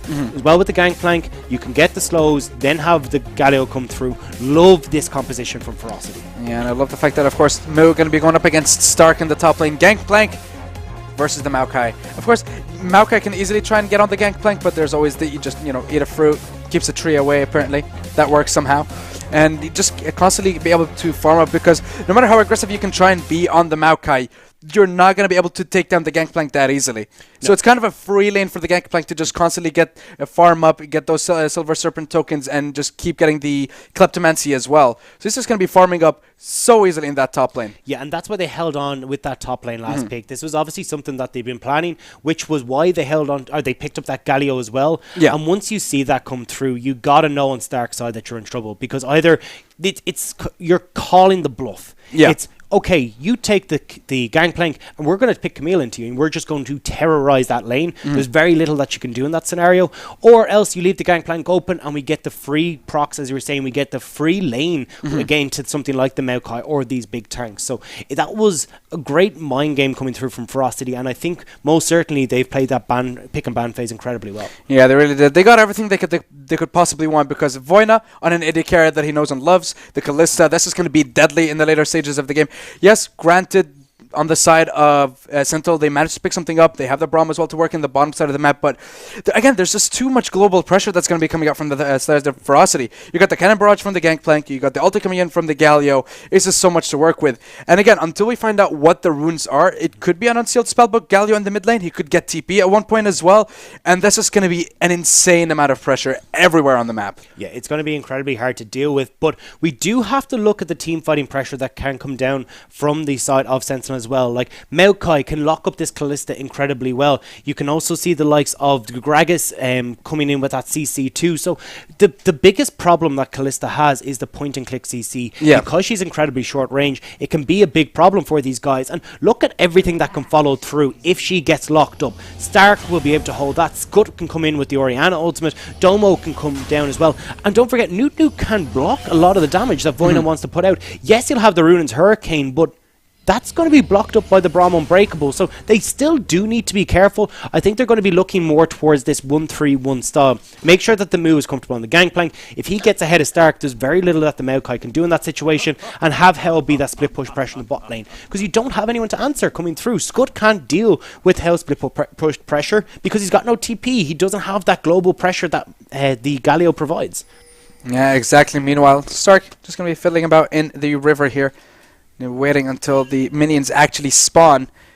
And again, the second game of the week here, of the first week here for the Red Ireland Pro League, and there's still no invades. And it's a Braum game. I want to see an invade every time I see someone like the Blitz, a Thresh, a Braum. There has to be some sort of shenanigans around somewhere. But I don't think these two teams are just above this. That they're on a whole different level. This is a gentleman's agreement. You don't want to break that. You know, it's like, good day, sir. We're going to just take our buffs and move on. But I think I'd like to see.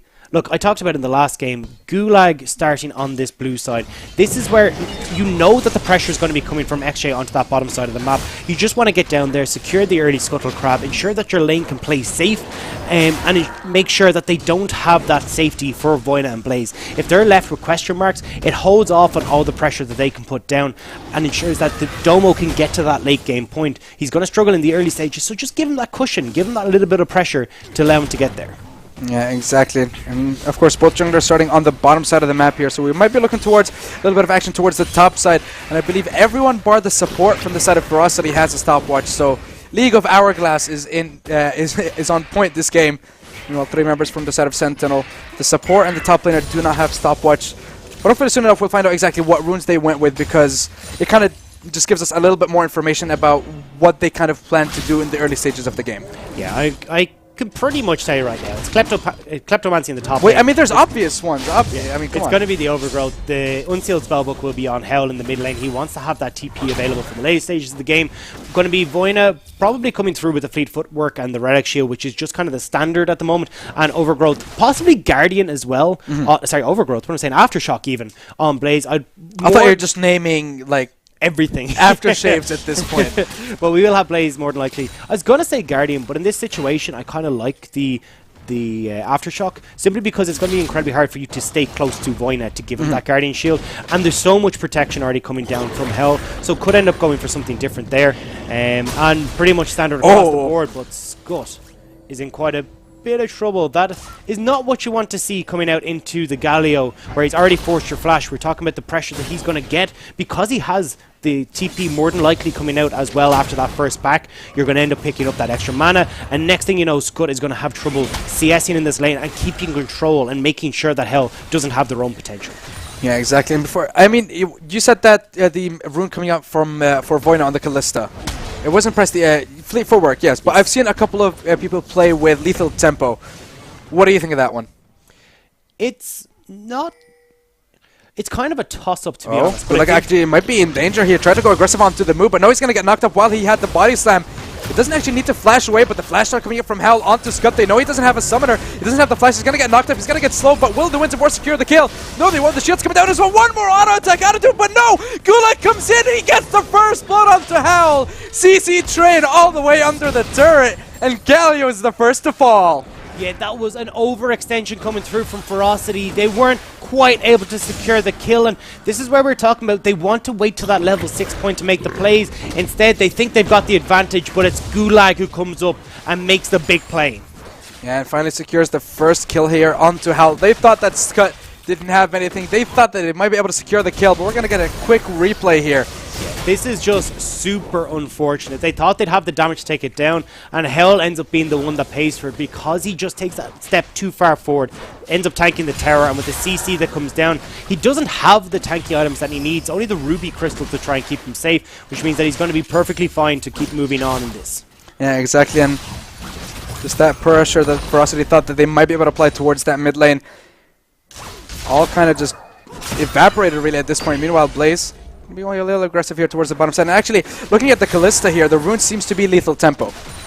Yeah, it looks like it is going to be. So this is just going to be as many spears as possible flying their way towards the Sentinel bot lane. They should be able to stay relatively safe though. Tristana won't be knocked up by the Dazzle too much unless XJ is there to lend a helping hand. So they should be safe for quite a while. Hell now is only at that level 5 point. Should be hitting level 6 fairly soon, which means he should be able to start influencing the map. Yeah, exactly. And I'm looking towards Domo as well. He seems to have lethal tempo as his rune as well. Lethal tempo seems to be the name of the game here for both these AD carries. Yeah, I'm actually surprised. I really thought they would be going for the fleet footwork in both respects, just because how much damage can come through from Kalista, how much pressure she can exert. But Voina has been playing this relatively safe. They're afraid of where Gulag is on the map. They don't really have the vision to make those aggressive plays, and you can see it being responded to in the CS. They're even at the moment, which is really where Kalista doesn't want to be. Actually, looking towards the bottom side, Voina did have one of the Sentinels just kind of... It's still available, actually, rotating on the path next to the Krugs. And they did have a ward available in the Tribush. They did have a little bit of vision to work with, but I don't think they actually just wanted to make any plays. Meanwhile, Hal gonna go jump in again. Gonna get the taunt. The knock-up doesn't actually land from XJ as well. And they're just trying to get a kill onto Scud here. But he's just taunting them by staying in the lane. And actually, this the stopwatch is available at the moment, so he will be able to escape in case anything does happen. Blaze is going to take a bit of damage coming through, but nothing that he can't deal with. And I'm kind of surprised at the lack of anything happening, really. Like, there's no vision control trying to be taken by the junglers, particularly when you're looking at Ferocity have been able to take control of this mid lane, even despite the misstep in that early gank. They have the pressure down, but they haven't been able to really utilize it. XJ has just been farming up his own jungle, and this is kind of weird since we were talking about the pressure they want to put down with the globals. Level 6 has been hit across on the two main members that you want to worry about, but they haven't been able to get the vision control down on Gulag to know they're safe to go for the play. Yeah, exactly. And just looking towards XJ at the moment, he's going to be able to secure his blue buff, or might actually give it away to Howl. Bot lane both going to be able to recall at this point, and with Gulag spotted towards the bottom side of the map, will Ferocity try and make a play towards the dragon, because it is an infernal dragon for the first one that's going to spawn. I don't think that they're actually XJ's... oh, I thought he was going to pull a double lift there. No, he will be fine, but he will have to back. And now this is the thing, because the Inferno Drake is on the bottom side, he's so low, he wants to go up towards that top side jungle. Gulag will be looking to make the play in the mid lane. You can see Hell is teetering towards the top side as he knows that's where his jungle but Hell's will be actually next. a little bit too aggressive here. Here comes Gulag, going to be able to try and actually go in and engage. He stopped Howl in his tracks. He's going to get actually push back towards the turret here with the ultimate. But will they actually be able to secure the kill here? The flash is still available for Hal. He will be able to skip if need be. Gulag going to be able to get the body slam in 1, 2. Oh! Not going to be able to get the kill. The slow comes in from the barrage. We got from the Mui there in the top lane. But looks like they did force both summoners off of Hal, so he should be able to try, or rather get forced to play a little bit safer. But he does have the unsealed spellbook, so he will be able to trade one summoner in once he recalls. They really do want to try and pick up that Infernal Drake, and that has really slowed them down. Hell now will be forced back, loses all that pressure that he had in the mid lane, and just because he didn't have the vision control, and this is really where they are playing quite sloppily on the side of Ferocity. They have the tools available to make the plays, but they're not making sure that they can go for them. And if this does happen, yes, they have the later scaling, but realistically they should be able to still utilize this Kalista in the bottom side of the map. This is where the priority is, but they're not giving the tools to use it. Yeah, exactly. And again, just we're talking about before about the early aggression that needs to be coming out from the side of Ferocity. It just seems to be turning into a farm lane at this point. And again, just nothing seems to be going on as of yet. And I'm just waiting for something to actually happen towards the bottom side. But most of the focus that we've seen from both these teams seems to be just going towards the mid lane, towards Hal, towards Scott, forcing those summoners. And at this point, Hal is level 6, so he does have the heroic entrance.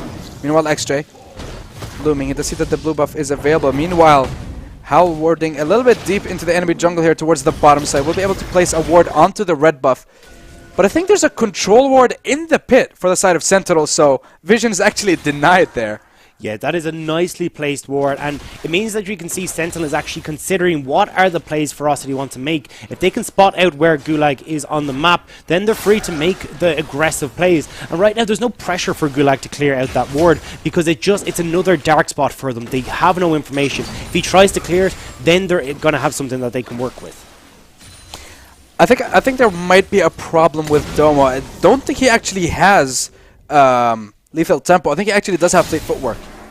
Yeah, might just be a misclick coming through from production, but we'll have to see if he's going to be healing that up. I was actually relatively surprised that Domo was going for lethal tempo. Yeah, because it just doesn't make sense really, because you already get a lot of the attack speed boost from your Q, and then you have, of course in the late game when you get the static shift, the rapid fire cannon, you already have all the attack speed you need. Meanwhile, Gulag rotating towards the bottom side of the map, trying to see if he can get a lane gank in, but he does get pinged out. Looks like they have spotted him out though. And the ward just expired just as he entered the bush as well, so perfect timing coming up from the side of Ferocity's bot lane. Yeah, you can see how just trying to get some trading back and forth, but not really able to answer for Scud right now. Does have that mana regen picked up for himself, so it's going to be a lot easier for him to deal with the pushing power coming through from the Galio. So we are going to look at a long, drawn-out game in this regard. There's no real way for Hell to get down there to answer, as he is looking for it right now, but Orianna is going to make sure that wave gets shoved straight back into the tower, so he's called back into action. Yeah, exactly. And I think actually still waiting towards the bottom side. He's going to be able to clear his jungle, but no, there's no place to be made towards that bottom side of the map. They had Howl in a position to use the heroic entrance to try and go for an engage, or a disengage rather.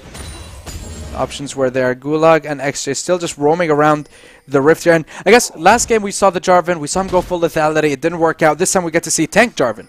Yeah, this is going to be the different form coming through, and I think this is a better form as well for them. If you look, he has to be the main engage tool. Yes, Galio can sometimes do that, but realistically it's going to be on the Jarvan to make the engage happen for them with that Cataclysm. More than likely looking for Scud in that scenario as well, to make sure that Scud is using that Orianna ball defensively rather than being the opposite engage tool for the side of Sentinel. But right now they're looking for Domo.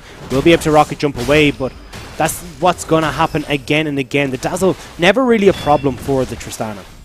Yeah, not really a huge issue for Domo in that bottom side of the map. And again, Infernal Drake is still on the board.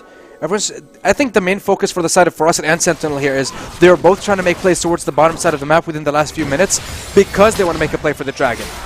Yeah. Because it's not easy for them to kind of go for a play if bot lane is kind of stagnant right in the middle of the lane. Yeah, but this is the thing, the longer that it goes on, we're looking at this sneaky Gangplank in the top lane. He has been kind of quiet for a while, but Moo has been slowly garnering a CS lead. 114 to 100 means that he's going to be well on his way towards that Triforce, and but this is the stage where Maokai is going to start to struggle to deal with the Gangplank because he doesn't have the wave clear to deal with the barrels. He can't go aggressive because you've got the remove Scurvy to deal with the CC, and it ends up just turning into a horrible lane for Stark. But here we go. Fate's Call going to be coming in. They're going to get the knockup. I know Tristan's going to be able to jump out of there with the rocket jump. Nunu is going to be jumping away towards the Tristan as well. The TP is coming down. Glacial Fissure kind of just disengages. Stark going to be going for an engage here as well. The Kitty's just going to be marching to war, but nothing's going to happen here. Really good disengage coming out from the side of Sentinel, forcing Ferocity's hand. And that means with the engage coming out, this looks like they're the ones that are going to be able to secure the Infernal Drake here. Yeah, with the TPUs, they have to make sure that they get something, and it's going to be the Infernal, but Stark is going to try and clear them away, but no, he's not going to be able to get there in time, but the Heroic is going to be jumping in, the double knockup coming in, but the ultimate as well coming out from the side of Blaze is buying everyone time here, and everyone's just going to try and get as much damage as they can. The ultimate finally coming in from XJ. Cataclysm is there, trapping two members from the side of Sentinel, and finally the tree's going to fall, and Voina gets a double kill, and Scott might be the next one to follow. Will he be able to get the slope from the barrels? Hal not going to be able to chase him down, not going to be able to get the top. Winds of War are there, but no, looks like Scott will be able to escape. Shockwave still wasn't used, so he would be able to use it later on. I'm kind of surprised that it's still available.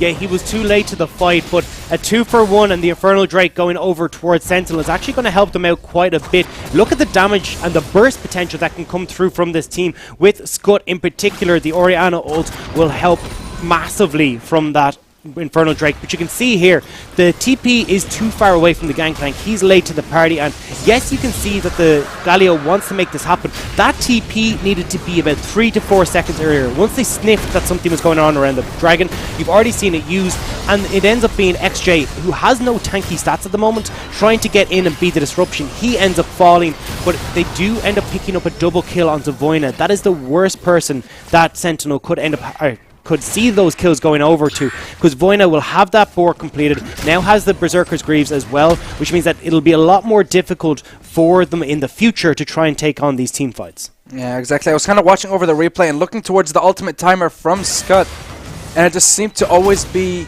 unable to be used for some reason. I'm pretty sure, of course, you won't be able to stack them one at a time. But let's look at Stark here. Might be in a little bit of trouble. Gonna get knocked up. He's gonna get the root onto the move. But I don't think Stark has anywhere to run. He's just gonna try and just buy as much time and just delay his inevitable doom. Looks like he's gonna get taken down. Meanwhile, Domo's gonna be getting the kill onto Voina and just blows him to shreds. And now looks like Brace is gonna try and run away here. He's gonna get the stun onto Nunu, but he's not gonna be able to run away. The crit is there from Domo. He's gonna try to chase him down.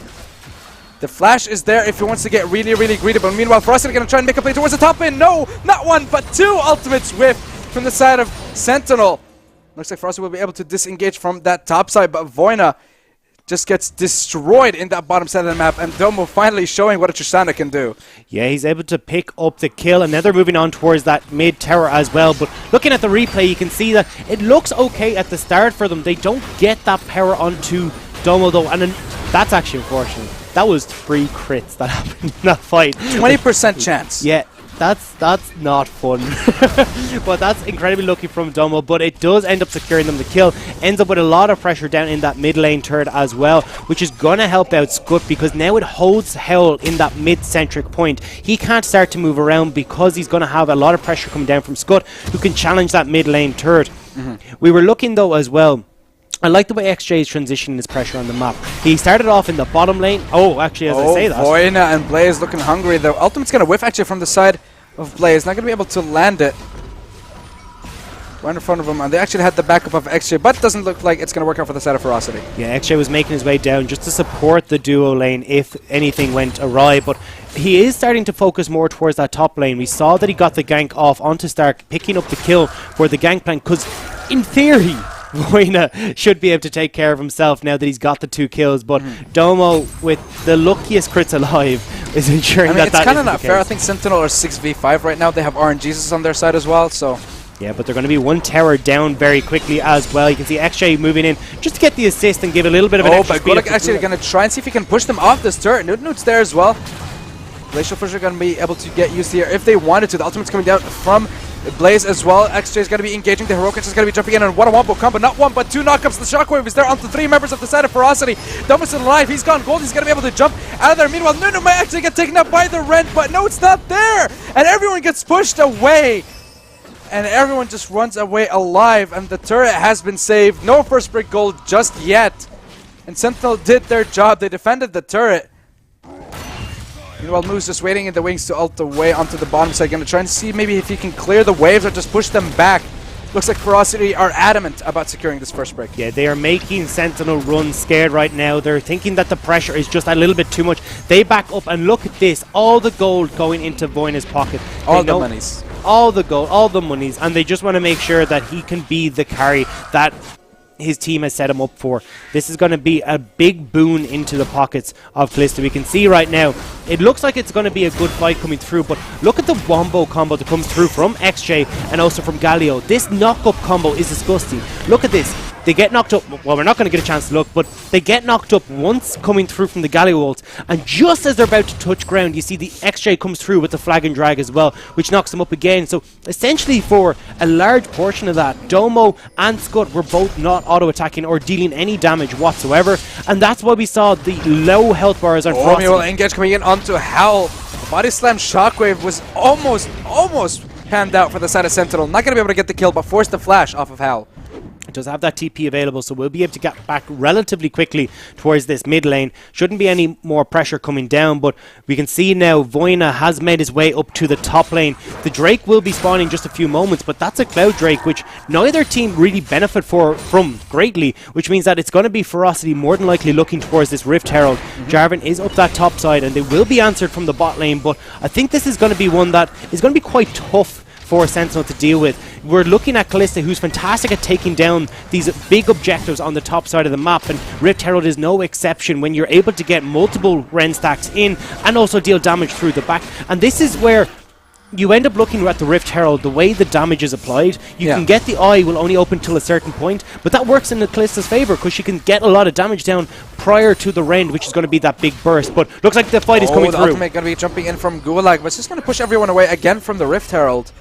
And I guess something that we should notice, the fact that X is going to engage onto Scut, but not going to be able to use the Cataclysm or anything just yet. But something worth noting was in that team fight towards the bottom side, the stopwatch was used by Domo for him to escape. Meanwhile, for Voina, the stopwatch is still available, so that's something that might make a little bit of a difference in case another team fight shows up. Well, meanwhile, Voina and Domo going to be going for a 1v1 here. The crits are still coming out for Domo on that Tristana. Gonna get that movement speed. Domo's on his own towards the top side here, and you can see Nunu waiting in the wings. Blaze is there as well. But oh, actually, will he be able to get the kill? No, he doesn't get the crits he wanted this time, and the Buster Shot does come out, but doesn't secure the kill. Meanwhile, Scott might be in a little bit of danger here. He's going to be forced to heal, rather, and uses his shield. This is big though. Howl is going to be able to move up towards that top lane, does have the ultimate available, which means that this could very quickly turn into a 4-man fight. Scott is going to be forced to back, but looks like he wants to try and keep the pressure down in mid lane instead. See if he can trade the pressure in the top lane for that mid lane turret. Yeah, Scott was forced to recall here. Howl does have his ultimate available in case anything happens in top side. TP is available for both top laners here, for Stark and Moo. But instead they're just going to go for a little bit of an argument that they might be having towards the bottom side. I don't think Stark does approve of the fact that, you know, just a tree keeps him away. But Moo might actually lose this trade here. He already used the grapefruit. Rather, I forget what he eats. Yeah, it's oranges. It's orange. It's remove scurvy. It's the vitamin C. Okay, it's oranges. But I'm sorry. I got it. Like, Moo, come on. Misses the ult. Ends up trying to land the parlay onto the barrel as well instead of just auto-attacking it. That goes to waste. And so many missteps in that fight led to Stark just being able to take control of it. Stark had flash there. That was dead. Or even a little bit more mana. I wanted to see that sapling run Moo down for everything he'd done in that situation. But they weren't quite able to catch up to him. And it means that he will be able to escape, but needs to be a lot more careful with the way he plays this. I think the Moo was just thinking, hey, I'm going to win this fight. I don't care what happens, I'm going to win it. So he uses the ult to stop Stark from escaping. I think that's what he was thinking. Yeah. Little did he know that his barrels were not going to get used that whole fight. No, neither was the ultimate, but what is going to get used is the charge on this top lane turret. They're going to be able to push this down. Gulag comes up for support. Jarvan is quite a bit away, and we already can see the damage Domo can put down onto Voina. We'll have the runes to make sure the wave clear comes through, but won't be able to threaten a dive right now on the side of Sentinel. They know that there's too many members from Ferocity here, and as you were saying, stopwatches galore available on their side. Would try and dissuade them from that. Right now it's going to be Hell again pushing in this mid lane, and this is something that we were talking about already, the potential for them to stick these two members into their lane by themselves and try to force Sentinel to deal with it. Right now they're trying to answer by getting these top lane turrets and pressuring out the game that way, but it means that then they're consistently losing golden experience in the mid lane, as there's no way that Orianna can get back in time to try and pick up all this. Yeah, exactly. And just looking at the item builds here for the side of XJ, I'm kind of surprised that he went with the Gargoyle Stone Plate, because I'm used to seeing like the Jarvan, the Sejuani, even the Zac at this point. They always go second item Warmogs, because at that point they would actually have enough HP for the passive to work, or they would be within like 50 or like 75 HP from my experience as well. Is that you're always like very, very close. 1 or 2 levels will actually do it for you. Yeah, but this is the thing, he doesn't need to be the damage. All he needs to do is to just be that front line. He just needs to go in, and then he can let the Galio come down as well. Let the Gangplank be that big damage carry towards the later stages of the game.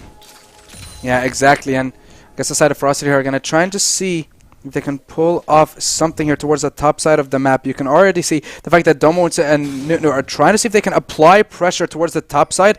And you can see both junglers are rotating there as well. So they know that something's going to happen. Yeah, exactly. Baron is up, which means that Rift Herald won't be there to secure if either of these teams wanted it. And trying, to be honest, like Sentinel really needed this to take down the tower. XJ is again here for support, but it looks like Gulag is not going to be there. Well, he will be there just shortly alongside Howl, who's making his way up towards that. But this is just a stalemate at the moment that plays into Ferocity's hands. Look at the CS difference in the top lane. 230 on the Gangplank to 180. That is a 50 CS lead, which is fantastic for Moo. He's got that Jorm's Fist as well, which means he's going to be working up towards that Steric's Gauge. It's not going to be long before Stark can't hang on in these lanes anymore. Yeah, I'm just seeing Stark taking absolutely no damage from the Qs and from the barrels. He's just healing more and more, but Howl is here for backup. This is where Stark needs to run, because there's no magic resist to anything that Stark actually has in his items, but it looks like they will be able to get the kill. Moo actually forced to use his stopwatch just to get the kill onto Stark. That's how much of a nuisance that Maokai can actually be. That's how tanky he is. Yeah, and this is it. It's the Sunfire Cape and the Frozen Heart. Means that the attacks are slow. Gotta get the knock-up, gotta get the slow onto Domo, and the Cataclysm is there. There's no... Actually, the Flash isn't available. He will be able to jump out if he wants to. But no, gonna get the reset from the explosive charge, gonna push Howl away, but that means he pushed him towards Nunu and Gulag, and the double knockup is there for the side of Ferocity. Will they be able to get a couple of kills? The Rend is there, but no, it's not enough to get the kills for Voina, but it doesn't even matter. He gets the first kill, and that's the second, and that's again a double kill for that Kalista. 4-1-0 at the moment, and yet again, Domo's just trying to see what he can actually do, but that's just nothing. Super healthy though. This is the Baron. Domo's going to have to back. There's way too much time on the jungler and the support coming through from Sentinel. Ferocity don't need to worry about this top lane turret because they've got bigger worms to fry, I suppose, on their plate. Yeah, I would like some Baron. It does taste very, very nice, I've heard. But looks like the Baron will be secured by Ferocity here, and that means not only they're going to get the top turret, obviously, I think they're definitely going to try and rotate around the whole map. There's no focus towards the Dragon because it's a Cloud Drake. No one really cares about that extra movement speed, but we're going to have a quick look at the top lane team fight. Yeah, this is actually a big misplay coming through from Domo because he didn't use the rocket jump preemptively, gets caught by the Dazzle, which means that XJ is free to go for these engages, especially when he's got the Flag and Drag just to close the distance, and then Cataclysm after the rocket jump. Domo has no escapes and is completely out of this fight, so even though Sentinel tried to collapse to help out, it's just too late because it's already a 4v2, which they are always going to lose. Jungler support goes down, they pick up the Baron, and the entire time, once again, nobody else is there. It's Ferocity, Hell, and Moo split pushing the entire time. This is when you've got Baron buff on top of this now. It's impossible for Sentinel to deal with. Yeah, but actually after that team fight as well, and because of all the CS difference that we've seen, especially between Moo and Stark, I'd love to get a quick look at the gold, because 4 items at this point. He has the boots, Ghost Blade, Serix Gauge, and the Triforce. Whew! Yeah. That's what, 3.5k gold lead in favor of the Moo in the top lane alone? Yeah, so that's nearly that's half nasty of what the goal difference is right now. They will end up slightly in that gold lead just a little as they pick up that top lane terror, but that really isn't on the minds of Ferocity right now. That's just a gimme, so then they can pick up more around the map. And look, they have swapped around. It's going to be Hell who's now pushing on to Stark because of how much armor he's built. This is the power of this team. They can chop and change, so then you never know who you're going to be up against. Moo, now on the top side of the map, means that he can push on towards this tower. Stark's going to be in danger. He's going to try and flash away, but no, the Redemption didn't secure the kill just yet. One more auto take. No, the Cataclysm doesn't deal as much damage, but it doesn't even matter. The Heroic Entrance is still available, and here it comes actually Hell not going to be able to use it. The Shockwave going to be landing on 2 members, but finally the Heroic Entrance is actually going to be able to get used here. Going to get a couple of knockups, a couple of taunts is welcome yet from Howl, and the damage is just coming out from Voina, but no Rend damage is there. Stark is still the only victim of that team fight, but how long will Sentinel be able to hold on for? Because minions are there and they're all baroned up, and Ferocity are ready to go. Yeah, they don't have the wave clear right now. Scott is not able to damage these minions whatsoever. Voina is being a nuisance on the back line, although the front line, speaking of Ferocity, is getting a little bit low. Yes, they have Moo joined to try and help take this tower, but they do need to be careful. Scott will be able to do a lot of damage. But Voina just deletes Domo. The knock-up, the taunt, and everything from Hell gives all the CC they need to take down that AD carry. Looks like they're all going to be trying to recall here and just reset. They got the inhibitor turret. They got what they wanted. They finally cracked the base open on the bottom side of the map here. And Ferocity, with a 9,000 gold lead, 28 minutes in, with about half of that alone, almost onto the gangplank. And he has a Last Whisper as well, so he's just going to be shredding through everyone. Yeah, all the cards are in Ferocity's hands right now. If you stick this 1-3-1 pressure into either of any of these lanes, realistically, it's going to be impossible for Sentinel to deal with. Most likely we'll see the Moo going into the bottom lane. You can see Galio pushing in towards the top lane just to keep that split push pressure there, and that means that then they're going to be able to spread out Sentinel and take away any strength that they had in the team fight, regardless of the goal difference. Yeah, I would have loved the fact if Redemption was the one to actually secure the kill onto Stark. Yeah, they weren't quite able to get it though, and we can see it looks like it's going in Ferocity, or sorry, not Ferocity, Sentinel's favor to begin with, but this is only because Voina is continuously attacking the tower right now. He's got objectives on the mind rather than kills, and the second he comes in, look at that, Sentinel instantly disengaged. We're like, we don't want part of this. There's no way we can deal with the Kalista who's as fed as she is, and now they're forced to back away. You can see Moo comes down as well just to try and secure this tower, but bit by bit Ferocity are getting chipped, and that's the problem that they have in this comp. They don't really have siege potential, but looks like they're going to be trying to secure the vision control, see if they can get the pick and avoid these siege situations. Yeah, the Baron has finally expired off of Ferocity at this point, but they're still going to try and see if they can apply pressure towards that mid lane, and as you said, try and see if they can send the Moo towards the lane where he can try and actually push, because if he goes up against Stark, even I think with the last Whisper at this point, it would be difficult to actually take him down. But that's why they started sending Howl against him, because again, there's so much armor on the side of Stark that it's kind of hard for him to sustain himself against Howl. Yeah, and now look at the value that you get out of this Gargoyle Stoneplate. If you've got the Hell in the top lane on the Galio, he can then instantly join onto XJ, who's well tanky enough to take through all this tower damage and any other damage that comes his direction, because he's got the Gargoyle Stoneplate. Those resistances are coming through as well, which means they've always got the dive potential. It becomes so much more difficult for a Sentinel to hold on to these towers. And look at it, they can't answer for Hell right now. Nobody's moving up there, but the rest of Ferocity are pushing through the mid lane. Yeah, and no one's answering towards the split push coming out from the Moo as well. There are minions on the inhibitor. All 5 members from the side of Sentinel are in mid lane, and Moo's just thinking, should I actually go for this inhibitor? Because he wants to time the play. He doesn't want to move the minions away from the bottom lane, or rather he wants to be on the same level as Howl is on that top side. Exactly, and that's why he's backing off, letting the minions do the work, so then Hell can start to take down this top lane and possibly Orianna. Yeah, he might actually gonna attempt to take down Scott, but there's not enough damage to actually take him down just yet. But Howl will be able to secure that top lane turret, and now I think the only outer turret standing is that mid lane, or yeah, it still hasn't been secured yet, so Sentinel do have that tier 2 in the mid lane. That doesn't matter, it's not going to be long for this world. They need to defend these inhib and inhib turrets, and they can't do that while they're all grouped in the mid. This is going to be the go button for the rest of Ferocity. You can see they've actually tried to make their way down into that bottom side jungle, finish out the last few wards for Sentinel, so it becomes that much scarier and slows down the transition of these guys from the mid lane to the bottom lane, because they can't go through their own jungle anymore. This is going to be the mid lane turret going down, only Newt there to try and defend, and it looks like actually Ferocity are going to back away. Not sure why they're so worried about it. Yes, they're going to have Baron spawning in 45 seconds, but you've already got so many items completed. You haven't really picked up that much gold from the last back, but they really just want that vision control on that top side of the jungle. So looking to get those wards and ensure that they can close this game out. Yeah, use those wards while you can, because God knows in 8.2 that Sightstone is no longer available in the shop, so we might want to try and just abuse it right now. And as you said, they're going to try and reset, see if they can get a little bit more vision down for that Baron coming up in 20 seconds. Let's see what Sentinel will actually be able to do here, because if they give up the Baron, that's basically game. Yeah, it is at this stage, and I think, to be honest, I don't know what they really have as an answer coming through on the side of Sentinel. You can't take the team fights because you just won't be able to find them. The split push is too strong. Both TPs up and the Galio ultimate means that they can just push in this mid lane and back away and do it as a 3-man. You've got Voynant there, you've got Blaze to keep the heals going. XJ is plenty tanky, and the Warmogs to keep him nice and topped up too. I think you can just do it with 2 people, not even 3.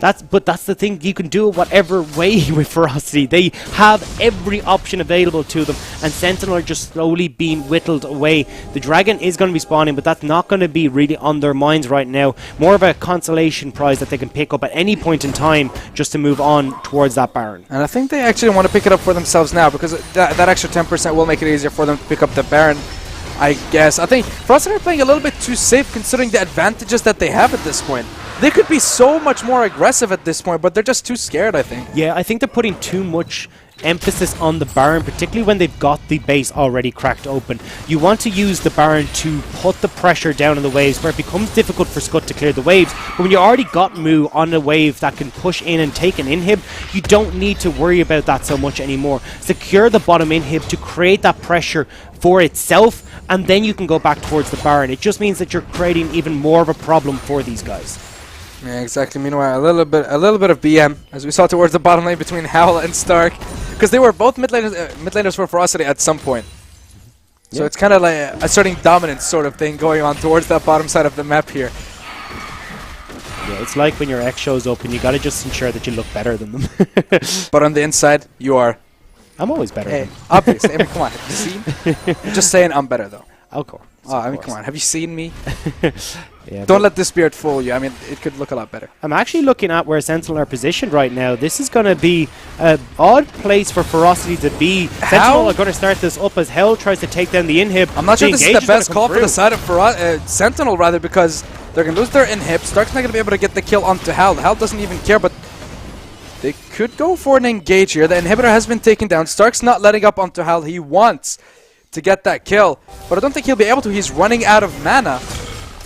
Yeah, but Stark does have the TP available, so if he can push Hell back, he should be able to go and join his team a lot faster than Hell will be able to, because he'll be walking the entire way from the base. This is the wettest noodle fight you will ever see.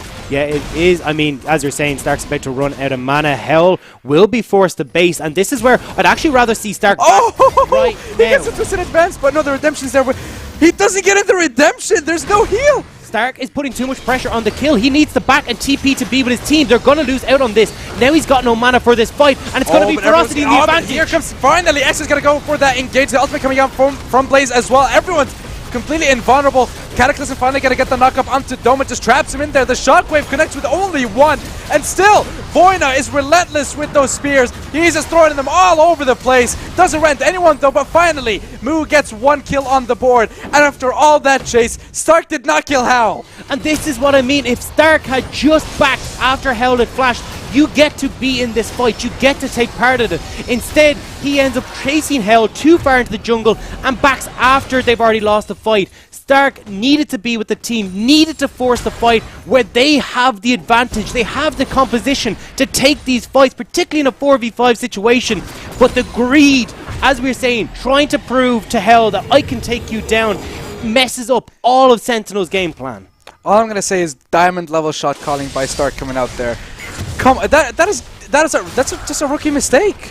Yeah, but it will secure the Baron for Ferocity, which is just going to be the final nail in the coffin. Mid lane has no inhib. Top lane is no outer turret anymore, and it's just Ferocity commanding their way down the mid lane. Gulag going to get stunned. He's going to get dazzled by the fabulous Blaze that is that Taric. A lot of spears into Gulag's back, but will the Rend actually shred him? Yep, there it is. But no, Blaze gets the kill! Oh, not enough spear damage. Only Galio doesn't have a kill anymore. I like it. The mid laner isn't worth it, but Hell is going to be able to push this wave in. 4 members are in this mid lane. Super minions are going to be crashing in towards this bot lane, and Moo is pressuring the top lane. Ferocity are putting down the chokehold, and Sentinel have no response right now. Because what kind of response would you actually have? X is going to be jumping in, is going to get the knock up onto Doma. The Cataclysm is there as well. Heroic Entrance not going to be able to do anything. It's not there yet, but the Shockwave connects with only the drop, and he's tanky. He doesn't do anything. He's only an engage, and Voina is rampaging on the Rift. He gets the first kill. Moo gets another one, and just everyone from Sentinel is falling apart. That is 1, 2, 3, 4, 5, and that's an ace for Ferocity, and that looks like it is going to be the game. And Ferocity yet again assert their dominance, and their reign of terror continues as they take down Sentinel and get their first game on the board. Yes, they did end up securing the win, but there's still signs of showing that they can be beaten. They are anything but invulnerable, and going into the next few weeks, this is what we need to look at. Can teams capitalize on these missteps coming through from Ferocity? Yeah, I mean, Sentinel, you're right there. Sentinel did show the fact that a god can bleed at this point, and Ferocity do make a lot of mistakes throughout the raid, but again, we keep talking about the fact that their macro game in the later stages is just, how do you deal with it? Yeah, exactly. Particularly with that composition, it's just got such a straightforward manual. It's about 3 pages long, and it means put 3 people here and 1 person here, and just waltz into the base. And when you're that far ahead, it's so hard to deal with. Can I get that book off you? Yeah, I need it for my solo queue. Yeah, no problem. Yeah, but that requires, cohesion, which doesn't happen in solo queue. I mean, there's a lot of things that doesn't exist in solo queue, but I mean, winning is definitely not one of them. But what a hell of a performance coming out from the side of Ferocity in that game. Again, yes, they faltered a little bit at the beginning, in the early stages. They had a couple of mistakes. That blunder in the mid lane, Hal giving away first blood. But I mean, he got his revenge later on. And I have to focus on the chase from Stark onto Howl. That was so uncalled for. Yeah. You were running out of mana. You weren't going to be able to get the kill. He's Galio. He's tanky. He has a lot of MR. He has a lot of armor. You're not going to be able to secure the kill onto him. Why continue the chase? Yeah, and it could have been the turning point. If you had been able to join that fight, you've got the players, you've got the vision to join, and then you've got the ultimate still available as well. Maokai could have come in with that ulti. When you've got 4 members even of Ferocity in the pit, they're all going to get locked up, and that could have been the turning point, especially when you've got Scut there. The Orianna ult was available, but he never got the opportunity to use use it in cohesion with Maokai's ultimate even. So you gotta put the question marks there. Why was the call not made to back and get in with the team? Yeah, I guess another thing that we could touch on is the fact that just the Orianna shockwaves weren't really useful in most situations. We've seen that in the last team fight, it was used on a Jarvan that had Gargoyle's Stoneplate procced already, and with 5 members, he had 100% more HP. The shockwave's gonna do nothing.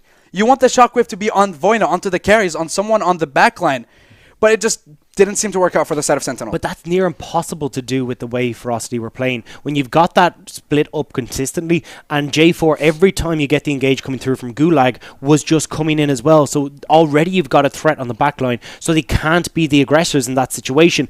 Voina will have that Taric ultimate coming down almost immediately, whereas if they had that one fight where they had all 5 members properly and at this point towards that end of the game, that could have been it, but they never were able to find it. Yeah, they tried to make a call, as we said before, on the Baron. That could have been the turning point, but just didn't seem to pan out for the side of Sentinel, and Ferocity come out on top. Now, of course, this has been the first 2 games of the evening, so we're already through 1/4 of the qualifiers stage, ladies and gentlemen. So don't forget to tune in next week on Wednesday, 8 o'clock on the dot. We will be live with the second week of the Raid Ireland Pro League. Thank you very much for tuning in, and thank you for joining us. You guys have a wonderful evening.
Starvin'? Then get Marvin. Order takeaway online from the Marvin app. You will find exclusive deals from your favorite local restaurants. Search, order, and get it delivered right to your door. Get the app now and get more with Marvin.